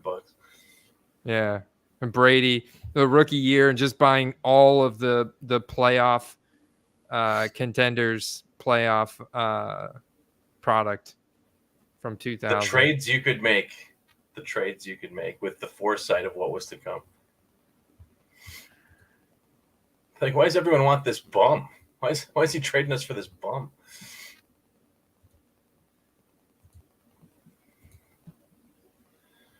What do we got going on in the chat, Andy? I got no concept. I'm flying blind here. Rick is he's throwing out some lines from Back to the Future. Great Scott. And then he's got 88 gigawatts in the flux capacitor. And Derek is still salty about the delay thing. Can't blame him.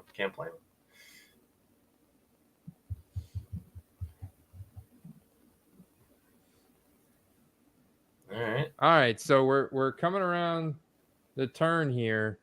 We're about to be back on the clock, and this is what I find fascinating, Steve, because you look at the amount of wide receivers taken at this point in the draft compared to running backs, and we're already starting to get into that tier of wide receivers where they're not clear elite wide receivers. And I get we're dropping down. We're still in a pretty elite tier running back, but the ambiguity around running back roles and what they'll produce over the course of a season, I think drops off pretty significantly once you get past certain guys. So it's like now this is where you can almost say, like, for me, this is where a running back dead zone starts. Like once Jahmyr Gibbs and now Jonathan Taylor slid to the middle of the third, but I feel like I've almost got to keep going wide receivers now because we've already, dropped down to like a proven options kind of wide receiver and a high octane passing attack, compared to the running back guys that are already dropping down to upside with questions kind of category. You know, does that make sense? Yeah, for sure. And I don't think it's not that the running backs available aren't top tier. It's that they maybe have a little more to prove to be in the top tier, or they have some injury questions around them, or whatever the case is. Whereas the guys at the top are seemingly unquestionable in their status. They're in good health, and they're in a good offense, and they catch and run, and they meet all the criteria.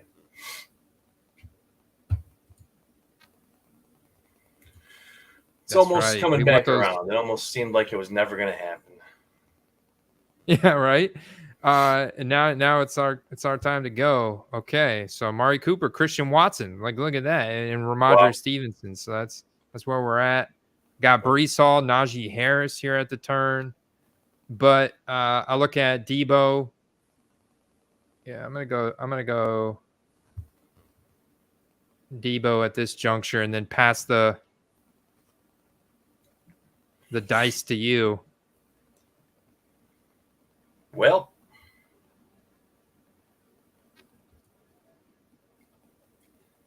DJ Moore. Okay. What was his ADP? 40. Wow, you got to pick, but I'll pull it up. Had to do it, buddy. Had to do it. 40.5 ADP, slight reach, and then you go ahead and insta-stack him with Justin Fields. Nice. Who has a 43.5 ADP. So not a big reach there, which you pretty much left the door open for all these wide receivers. Terry McLaurin dealing with the turf toe. Keenan Allen. I guess Keenan Allen does go with yeah,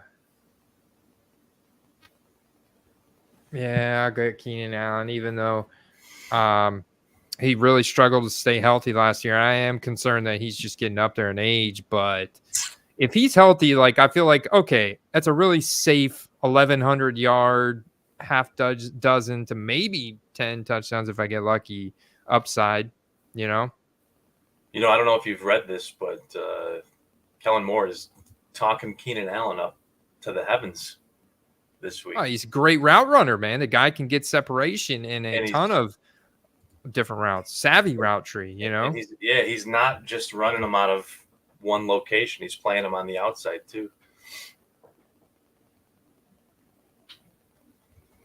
Speaking of the nice, we can't get into too much yet because we're still got a lot of teams to draft. So I don't want to spill too many beans. But as we cover a player that gets drafted, I'll say a little something about some of these guys.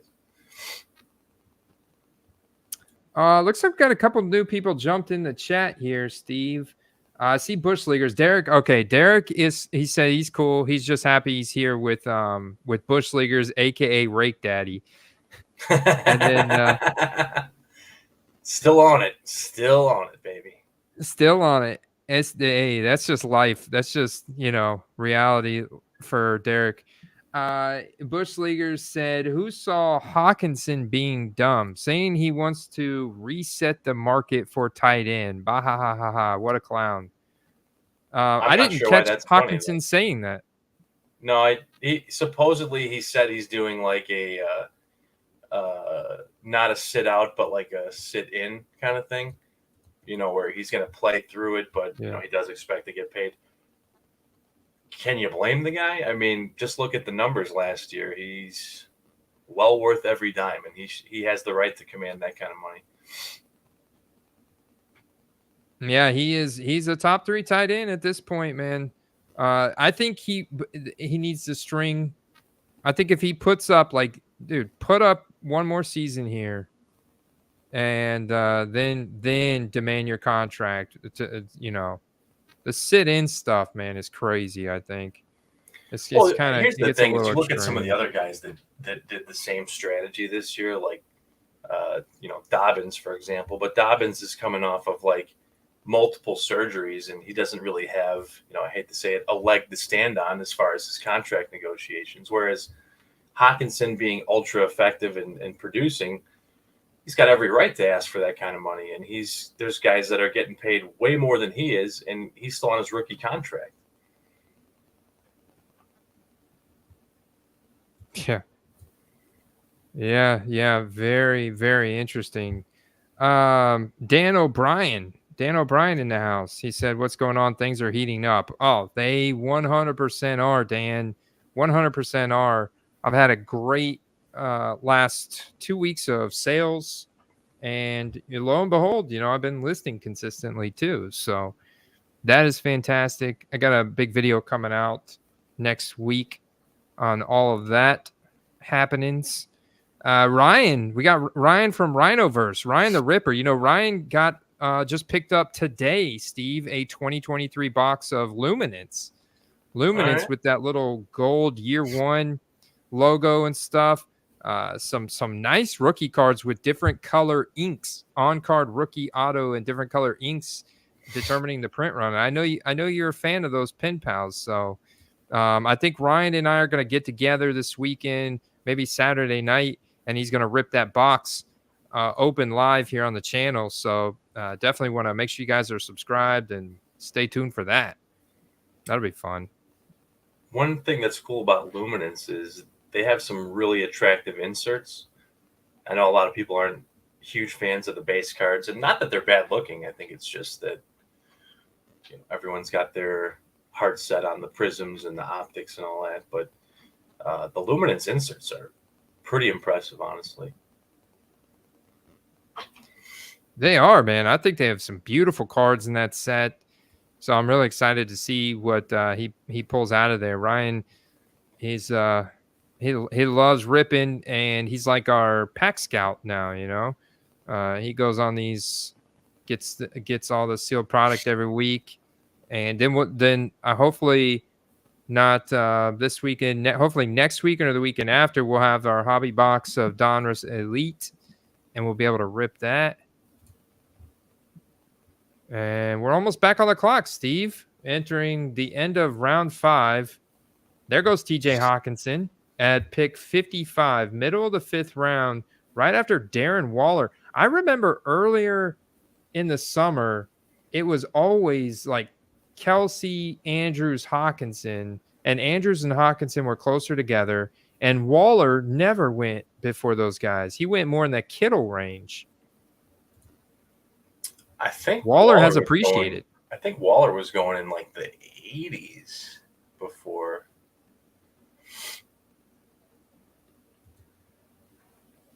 I mean, that just goes to show you how much the preseason affects everyone's take on these things. Yeah. Preseason has such a big impact, and it's recency bias. All right. I'm back on the clock. Man, my guy Chris Godwin's still out there. And Mike Evans.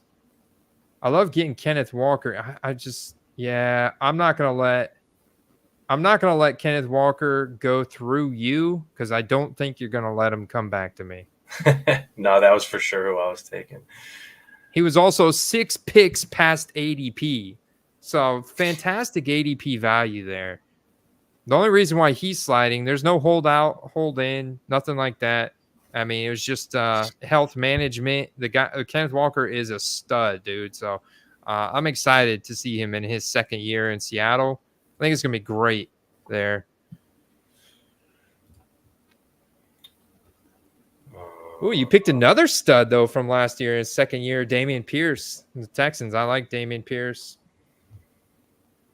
Jahan Dotson, 61. Might have been one of the few guys early on Dameon Pierce, and I know we talked about him during the draft, and, he wasn't used a whole lot in college, but what we did see out of him, we liked.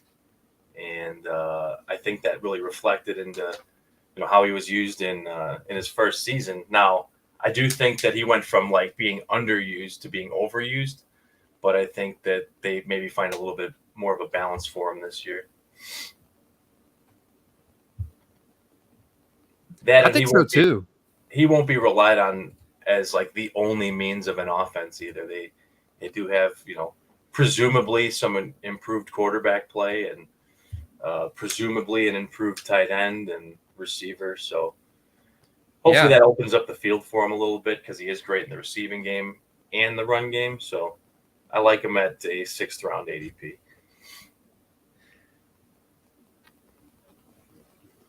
So we got some chat activity over here. Okay, we'll talk offline, Ryan, about possibly ripping the box tomorrow night. Derek said Bush takes Kamara 15 spots ahead of ADP. Love it. Easy money. So Kamara only suspended 3 games. He'll be back week 4. For sure. I hear that Joe Mixon probably not suspended at all, but Kamara only out 3 games. He hasn't gone yet in our draft. I don't know specifically where I mean, I'm fading him pretty good. I'm not drafting him ahead of ADP, especially not by that much. What about you, Steve? For Kamara? Yeah. 82. I feel like that's fair. Like, you do lose quite a few points for 3 games, but not enough to make a guy undraftable. So I think 82 is a fair ADP. Unless, you know what? Unless you're looking at the running backs in proximity and you're out on those guys, then you're not really killing yourself reaching a little bit. I mean, if you reached for someone that was not good, consensus, I could think that would be something to scoff at. But yeah, I don't think that's terrible. Late Stick commented with not a whole lot of context, but I know he's in a draft with, I think, Bush and Derek. Maybe he's in there too, or maybe he's in another draft with somebody with like Thundering Packers 100. I think his name is. He said that was supposed to be James Cook, and then he did one of these, Steve.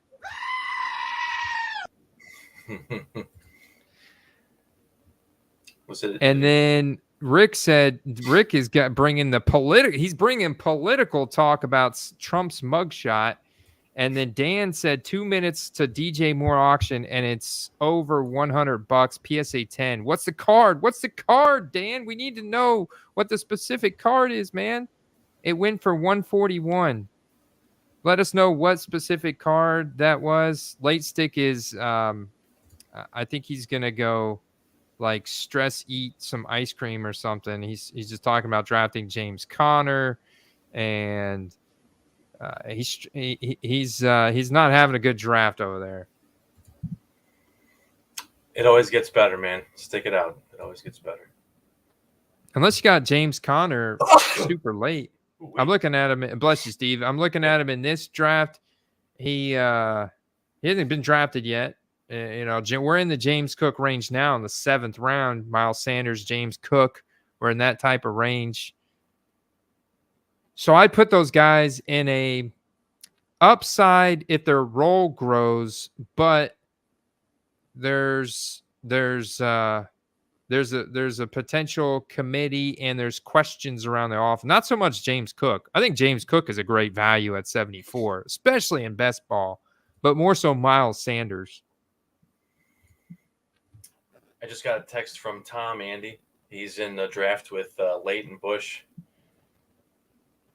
So it looks like the delay got everyone into the other draft. Oh, wow. So it's me. I'm the common denominator here, man. I'm just not a very good streamer. You're going to figure it out. It's gonna be fine. Win, Steve. I've been doing this for a few years now. Yeah, but trying to get 10 years into it. Draft is a whole nother task. 10 years from now, Derek is going to be busting my balls about auto picking and not getting and I'm going to be like, you're going to be like, yeah, you'll get there, man. You're still working on it. Some nicknames just don't ever go away. That's just the reality of it. Yeah, auto pick Andy. I guess it could be worse. There's worse nicknames out there.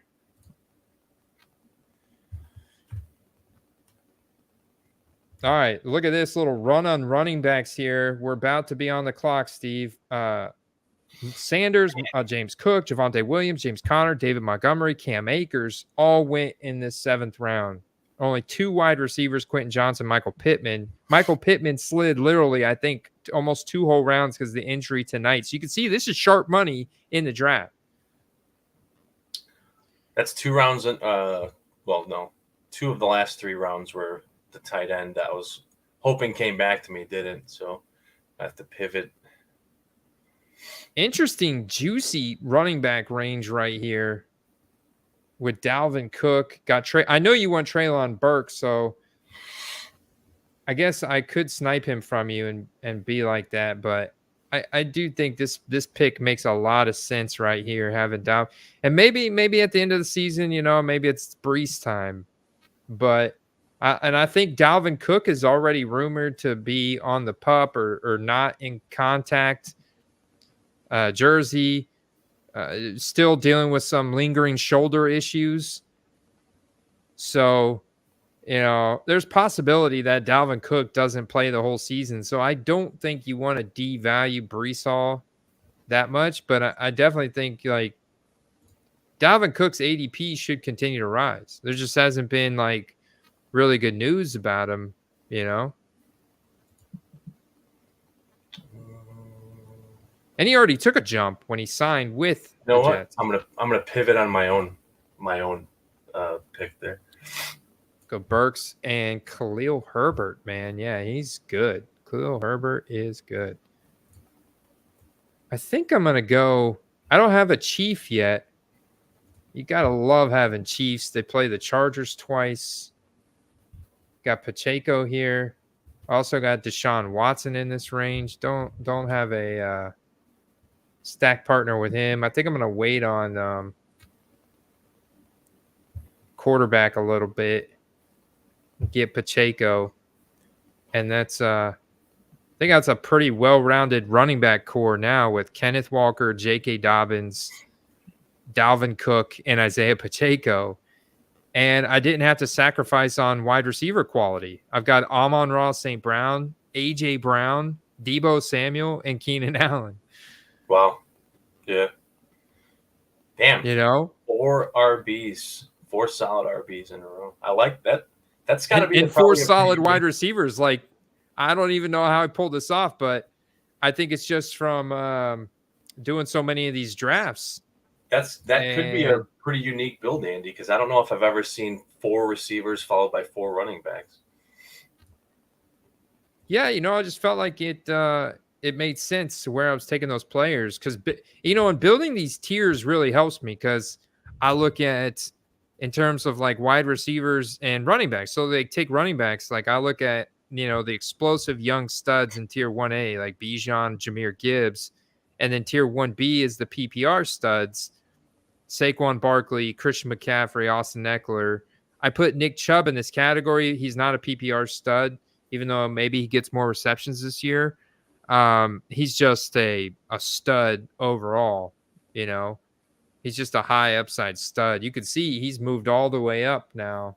Where did he move? He moved to the end of the first round. Nick Chubb is now a first-round running back this year, people. As he should be. And then tier 1C is upside with questions like Derrick Henry. Is his age finally catching up? Tony Pollard. That's my guy, but I do have questions around the Dallas Cowboys offense, like I mentioned with Brian Schottenheimer. And now you have an emergence of Deuce Vaughn. They haven't brought anybody else in yet, but what if they sign a Leonard Fournette? There's questions there. And then the other 1C upside with questions, Jonathan Taylor. Jonathan Taylor now holding out again, wanting this trade. It's ridiculous. 1D, Steve, I call big volume. That's Najee Harris. Well, and he may be downgraded to a more of a committee back with the emergence of Jaylen Warren. The other big volume, Josh Jacobs. Josh Jacobs has massive upside. He's finally returned to practice, I heard, Steve, this week. He is back with the team. He's resolved his conflicts with the team and decided to return. I think it was the money situation that it was costing him, and he wasn't going to. Like, I think if they hold out, they continue to hold out into the season. Isn't something like $500K a game? Like something crazy? Once the season starts, yeah. Yeah. So my other big volume guy in 1D is Joe Mixon. Doesn't look like he's going to be suspended at all. Joe Mixon is a guy that's going at pretty good value when you look at the volume he could potentially get. And then Kenneth Walker is a guy I love with big volume. And you can get him at the end of the 5th. So that's why I ultimately pretty much fade. Like Kenneth Walker's in a cutoff for me. Him and J.K. Dobbins. And I guess you could kind of throw. Well, I did have ETN in that tier, but I moved him down because I feel like he's got efficiency with upside if his role continues to grow. But now you draft Tank Bigsby and Dearness Johnson, a guy we both like, has looked incredible this preseason in terms of breaking tackles and just being hard to bring down, breakaway runs. The guy, that guy's something else, man. Oh, somehow the chat is working again, and I'm in on Sweet. all the smack talk I'm seeing here. Awesome. We love smack talk. It's all in good fun. I see someone man. said JT to the Cowboys. You know, I honestly thought that was a possibility when I first heard that. I mean, it would make them very similar to the dynamic they had with Zeke. Obviously, that would hurt. That would hurt. You know, their prospects for the run game there with what's his face, Pollard. But as a team, that would make them better, obviously.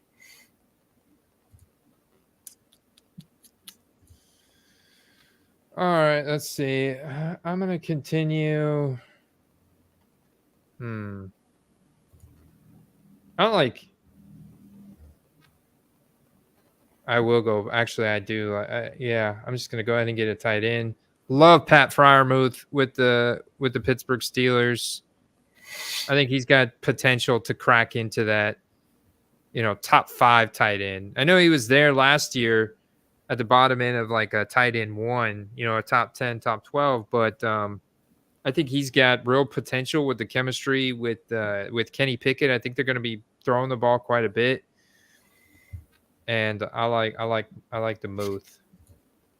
I like it, man. That's the tight end I was taking. So solid choice. I like Njoku too, man. Not gonna lie.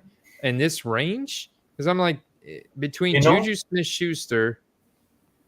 I don't which think is not a bad pick, honestly. I don't think he's bad, but I do think that with the addition of a quality wide receiver too, I actually think that he might actually see a reduced volume. Yeah, because they did add Elijah Moore, so you had more quality. Now you have 3 quality receivers in Cooper, Moore, and Peoples-Jones. And you could say Cedric Tillman's pretty good. So you might see like a minor regression potentially, not a whole lot, but I don't think he's not going to have a Gary Barnage. You remember Gary Barnage? No, where did he play? He played for the Browns. He was a one-year wonder at the tight end position, man. Gary Barnage. I know some of you guys out there remember Gary Barnage. I think it was like 2018 or 2017 sounds like. It feels like Gary Barnage was a stud. Just saw Jalen Warren off the board in our draft, Andy. That's the guy we were talking about earlier. Mm-hmm. See, he goes in that handcuff range with Tank Bigsby, Zach Charbonnet. I'm now taking Warren ahead of all those guys. I'll take Warren ahead of A.J. Dillon, Brian Robinson. I'll take Jalen Warren up with in this range with Khalil Herbert. That's how much I've moved Jalen Warren up in my rankings. Very bullish on him. And I like the Steelers' offense from a fantasy standpoint. I like it a lot, man.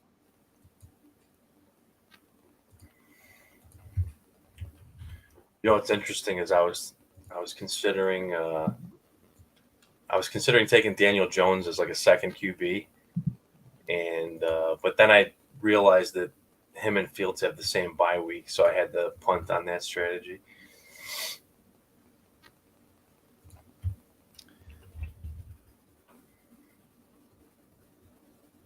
Who has the same bye week, Steve? Giants and Bears. Oh, okay. That I would don't even have my quarterback. Nice 1-2 punch, but I know there's some people that'll say don't worry about the bye weeks, but I think where every point matters in these, I think could be make or break. Yeah, that's a fine line, right? You don't want to have no points for a position in 1 week. You know, and they do stop the bye weeks in what is it? Week 14 is the last week for bye weeks, and there's only 2 teams there, Arizona and Washington. So the heaviest bye weeks are week 7. Actually, week 7 is the heaviest bye week of the year, with Carolina, Cincinnati, Dallas, Houston, New York Jets, and Tennessee all on bye that week.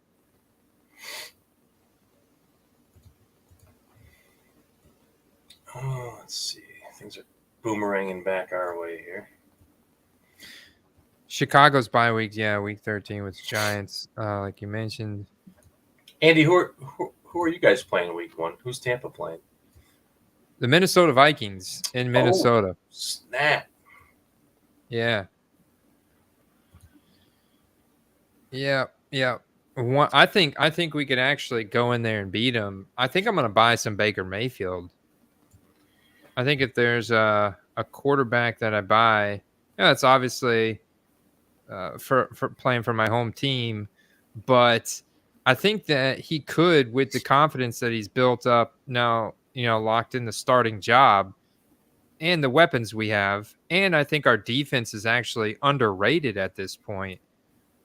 With Todd Bowles still being a very aggressive, defensive-minded coach, we could potentially go into Minnesota and win. We could force some turnovers. We could score points. We can come out of there with a win. I think Baker Mayfield could have quite a bit of hype depending on how well he plays, but he's got weapons. He's got separators there. He's got separators. Even rookie Trey Palmer. I saw a tweet today, Steve, that the rookie Sean Tucker is a late round draft pick guy, but his measurables are actually really solid. If you watch him, he's super thick. He kind of reminds me of a Saquon Light. Oh man, I was about to auto pick. Look at this. 15 seconds. I caught it though.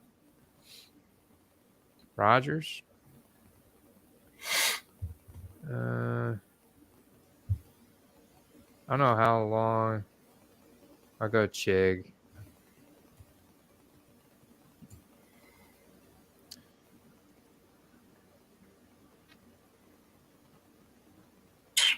Think here for a second about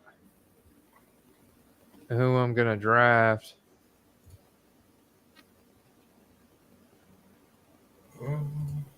What pick are we at? We are at 134. So yeah, I'm going to go ahead and get Jared Goff. Put him with Amon-Ra. Love it.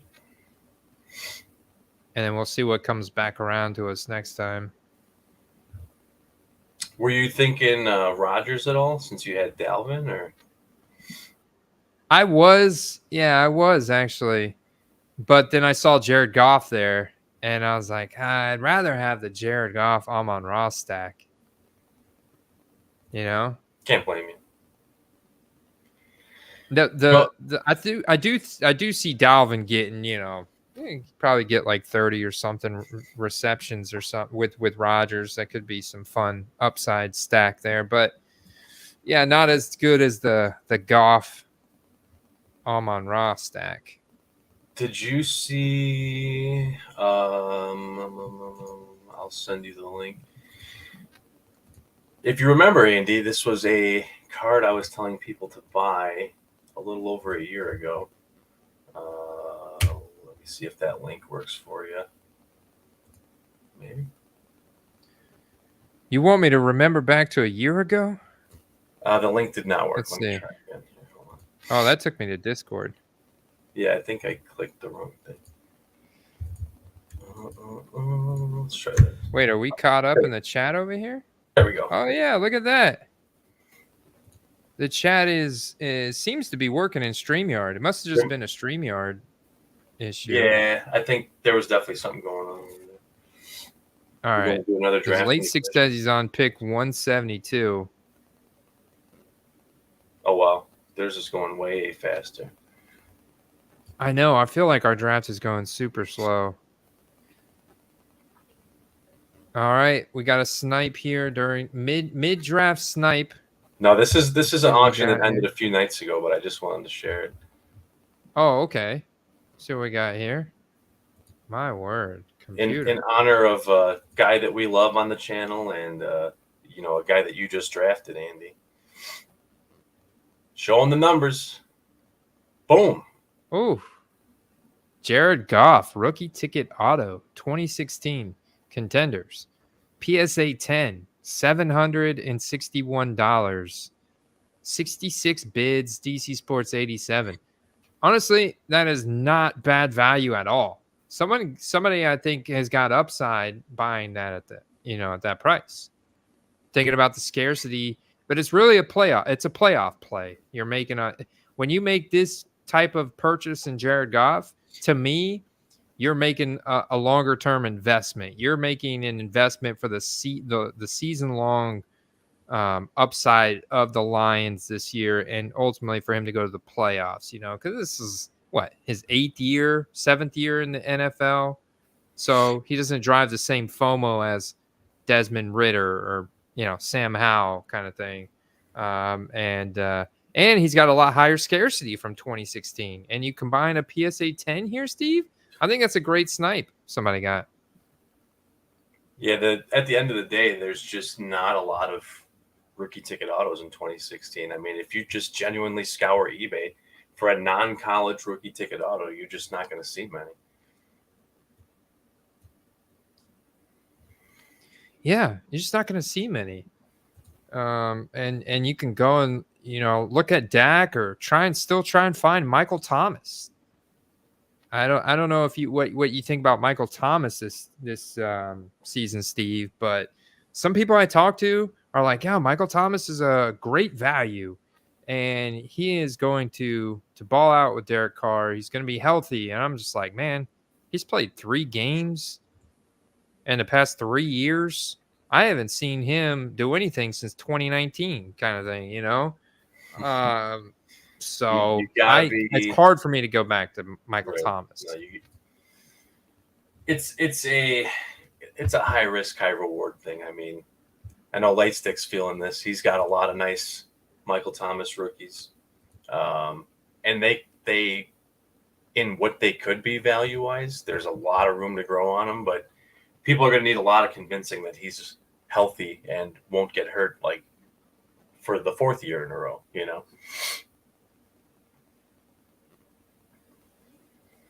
Yeah, they're going to need to start can't imagine guys in like nano armor so they never get injured. Nano armor.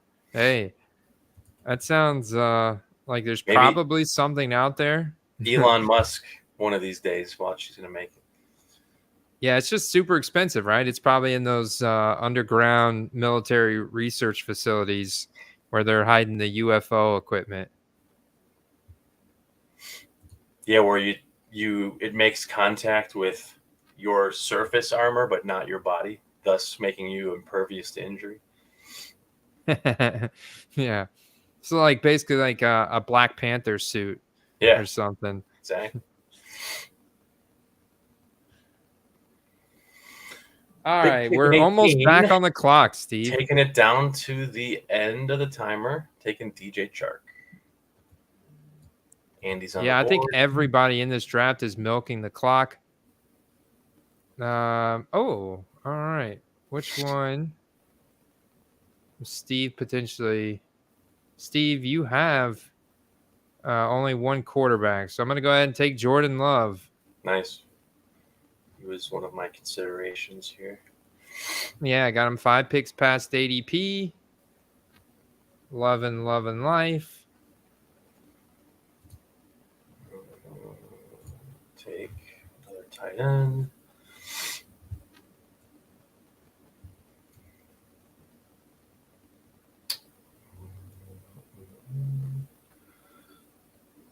looking ahead, I'm going to have to do this now. What are you doing? Oh, you took Sam Howell. Okay. Phew. I didn't think you were going to take Jaden Reed because you already have 6 wide receiver. But when you said I'm going to have to do this now, I was like, oh, he's going to snipe me. No, if I ended up getting Love there, I was going to go tight end as well for Green Bay.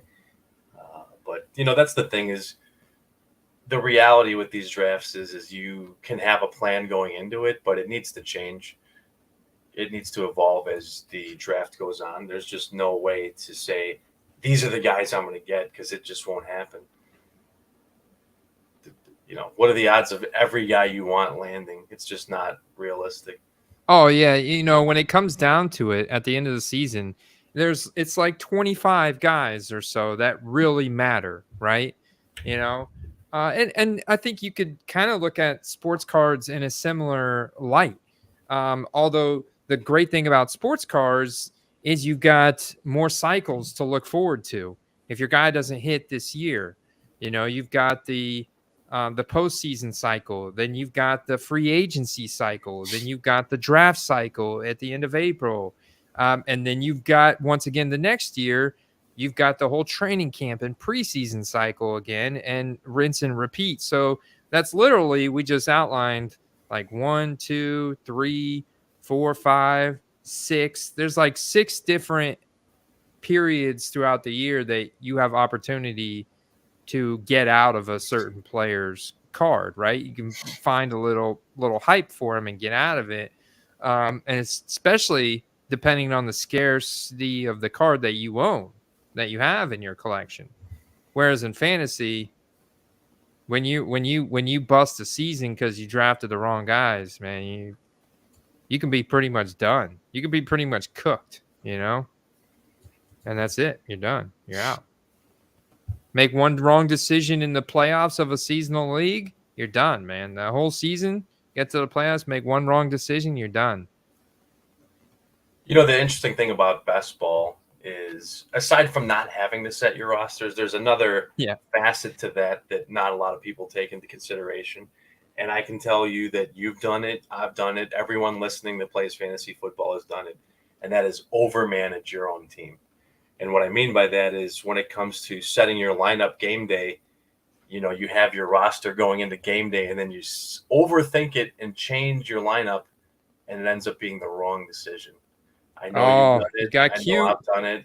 You have the right roster set up because you've had it all set up in advance, and then you start thinking emotionally right before kickoff. You get the little ESPN pregame, like, oh, so-and-so is looking explosive in warmups, and you're like, crap, better change my lineup. And it's like, don't do it. Don't do it, man. Whatever your initial take on your lineup was, unless a guy gets hurt and you need to yank him out, usually your first instinct is going to be the best one. But with best ball, again, that takes that factor completely out of it. Yeah. What I learned is don't chase touchdowns, chase targets. Chase opportunity. Don't look at how many touchdowns the guy had last week. Look at the amount of opportunity he got on his team, and get to understand how these coaching staffs operate. Who's calling the plays? How do they deploy personnel? What has their trend been? And don't get cute. Put in the guy that's getting the most opportunity, regardless if there's another guy on the bench that got 2-3 touchdowns last week, but he typically hasn't got much opportunity all season. And you look at it and you're like, well, nobody else on the starters is injured there. So this was really a fluke. But a lot of people will gravitate towards that and say, no, this guy is going to do it again. Right. And it's almost like making an impulse buy. And I've done that before too, and only for a week later to be like, why did I do that? And because you bought like close to the guy's peak. So it's kind of like starting a guy, multiple weeks in a row when he's not a real starter in your fantasy league. And if you do that in the playoffs, then man, you're cooked. That's it. You're done. You do that in cards, well, you break even. You sell the card maybe for a small loss, and you move on. You still have financial value in the card, and you got to have that card in your collection for a period of time. So there's all that kind of intrinsic value there as well. One thing But I think I would never quit playing fantasy just to do card. Like if I had to choose between the two, I wouldn't choose between the two, Like I would never want to quit playing fantasy to do the other one full time. I don't you would never have to do that. So right, for sure. Maybe it's not even a valid question, but Andy's on the clock. All right. Whoa, there's Bijan. He's not available right here. I'm just gonna have to throw a flyer here. We're gonna go Mechie.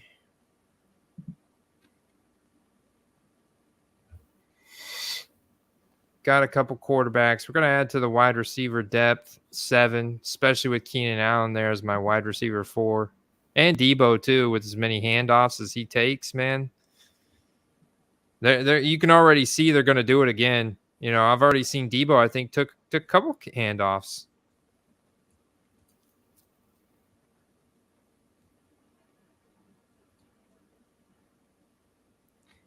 Derek and Bush Leaguers are going at it again. These guys, you guys bicker like an old married couple.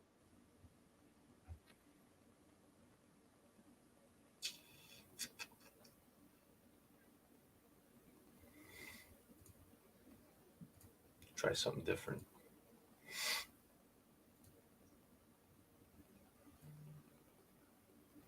Oh, I'm back on the clock. All right, let's see what you win. That screwed me up for a second there. My draft clock froze between picks. I had to refresh.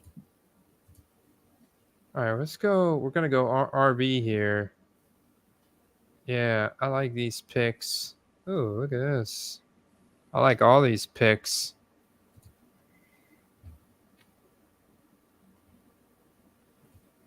Go ahead and take Ty Chandler with the Minnesota Vikings at pick 182. I am still a Ty Chandler believer. I am still not buying the fact that Alexander Mattison is going to get more than 50% of a workload. And I don't even know how long he's going to stay healthy. I feel like Alexander Madison's got a little bit higher fragility rating in my book.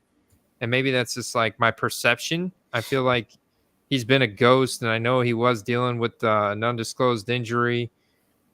And everybody is still, there's like, a lot of people out there. He's kind of polarizing. A lot of people are in Alexander Mattison camp.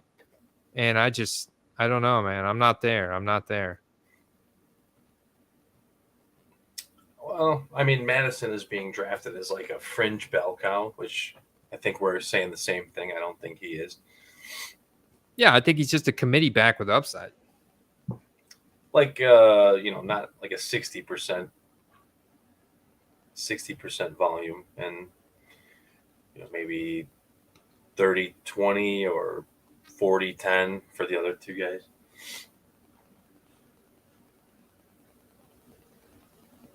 Derek is posting up his running back lineup from his draft. Bush Leaguer's got Eckler, Dobbins, and Kamara, and which hey, that's solid. And then Derek got Breece Hall, Jalen Warren, Samaje Perine, Raheem Mostert, Tyler Algier, Deonta Foreman. So it sounds like he went with a 0 RB approach when Breece Hall is your RB1, Jalen Warren's your RB2. But solid RBs for a 0 RB approach. I'd be interested to hear what your wide receivers are. Yeah, see, he got Tyreek Hill, Jalen Waddle, and Brandon Ayuk. So he's got really strong receivers. Jacob must be in there with him too. That's cool, man. I'm glad you guys all got in the draft together in the other draft, parallel draft.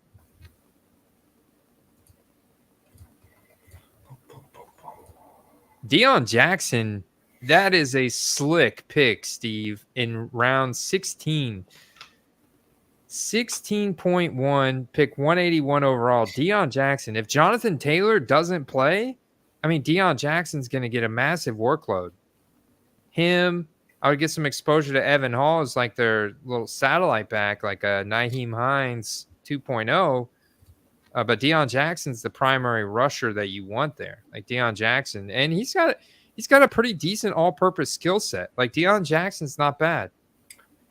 No, Jonathan Taylor, but he's not bad. He had some massive fantasy weeks prior to getting hurt himself, actually last year. So pending a trade, he's the backup at the moment, but it does seem like a trade could be imminent potentially. So if that be the case, it's a slick pick at that ADP at that draft position. Whereas if the trade does go through, now he'll be being drafted in, you could make the argument, the top 100, somewhere in there. Interesting sleeper to pick up if something happens to Jonathan Taylor to where he doesn't play. I don't know how many cards. He's a 2021 rookie.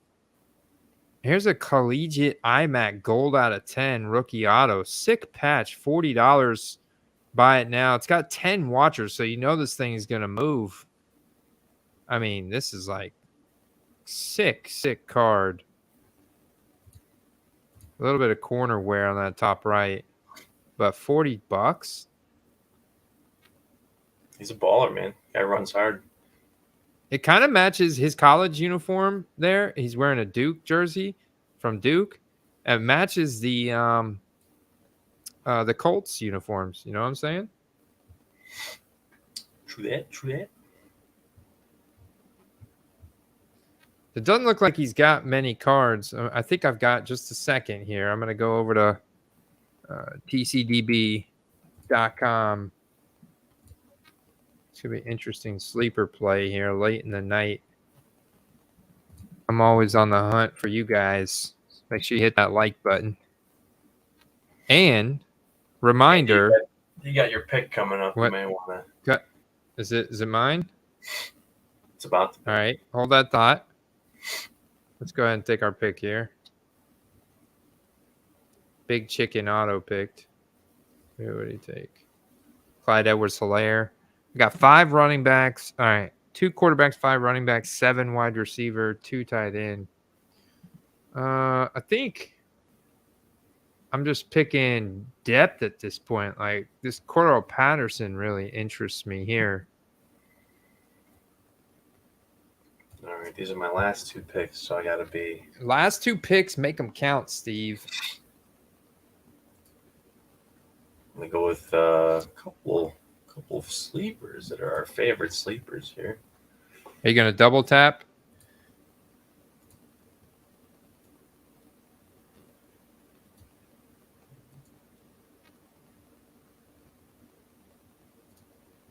Ooh, Jacob got Jamar Chase, Calvin Ridley, DK Metcalf, Cortland Sutton.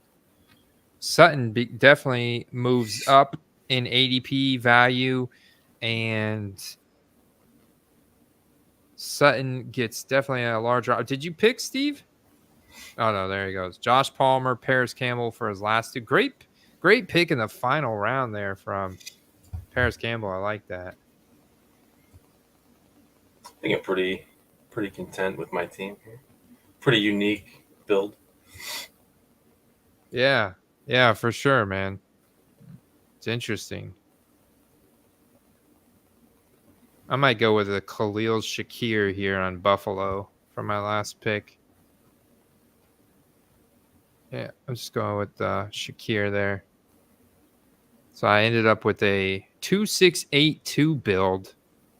Not sure how optimal that is in Derek's book, but I think it looks pretty solid to me. I think that's mostly what I've done this year. Switching between, either 6 running backs and 2 tight ends, or 5 and 3, depending on my depth at that position. Okay. I see Dan O'Brien said, can you do mock drafts with that draft software? And where do I get the software? Underdog Fantasy. This is basically like doing a mock draft. It's just like doing a mock draft, but with skin in the game. So you're drafting against other sharp drafters, and you have a chance to win money at the end of the year. That's what this is, a paid mock draft, because you have no roster management throughout the season. You don't have to worry about anything but the draft. So everybody is pretty sharp in this draft. It's the best way. Literally, this is the best way to improve your drafting skills. Just make sure you use that promo code QUEST at sign up, and you'll get a 100% instant deposit bonus. You can sign up with as little as $10 too, Steve, and they'll give you a free $10. And you can get into, I think they have 12-person private best ball leagues as low as like $3, if I remember correctly. Yeah, for sure. And it's cool because if you're not looking for a tournament style, scenario, you can just play against 9 other dudes, and I think the top 2 get paid out.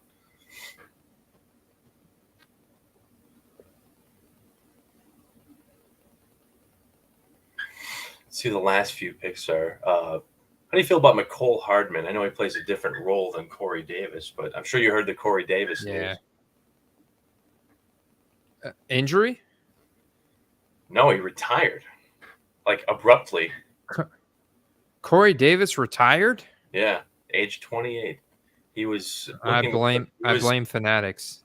He was ready to start the year as the wide receiver too, in fact, and he decided to retire. They didn't really give like a full-on reason, but said he wanted to take time away from the sport. Okay, well, he is a first-round draft guy that never really panned out, and then he had that one good year that led to a decent contract. I'm surprised though he decides to retire this year when you get Aaron Rodgers, the best quarterback he's had. And then you decide to retire? Weird. Yeah, no, it's interesting because when he's not injured, right, seems to play really well, but I don't know. Doesn't really make a lot of sense to me. He was presumably healthy. All right, guys. Enjoyed this draft. Steve, looks like you guys definitely enjoyed your draft over there. Plenty of banter and fun. Enjoy the stream tonight, Steve. Reminder, our Auction Sniper article drops tomorrow morning at 7 a.m. for all of our Patreon members, where I write up, do a deep dive on one player and pick a handful, probably more like 10 to 12 specific listings with all the data and analytical evidence on what price points you should target specific cards at. So check that out.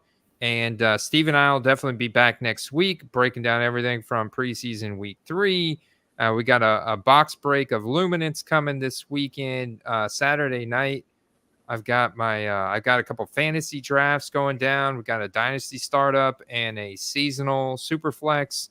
Steve, we got those drafts going down Saturday night. So I think I'll probably just be right back here Saturday night, and we'll be back on stream and talking fantasy football and football cards. Steve, I appreciate you, brother. For the sleeper drafts, is that the second then? Is that the what? You said Saturday. Is that this Saturday or the following Saturday? Yeah, this Saturday. This Saturday? The 26th. Yeah, 2 days. Superflex Chrome. The Superflex Chrome seasonal redraft. All right. So you and I can hook up in the chat, and go. You guys go hop into Discord, man. I'm gonna retire. It's way too late for me.